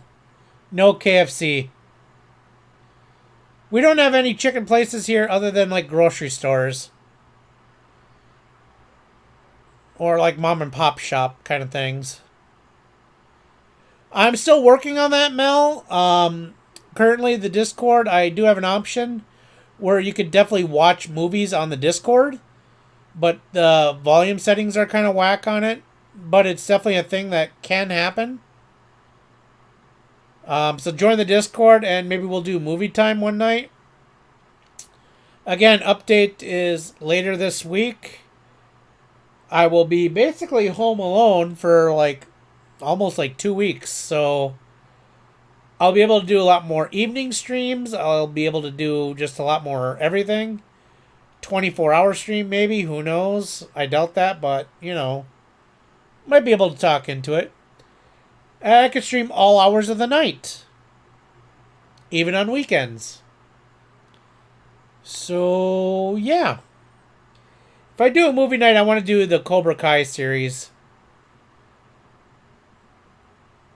Because that was a pretty good series. Facecam is only on, like, holidays.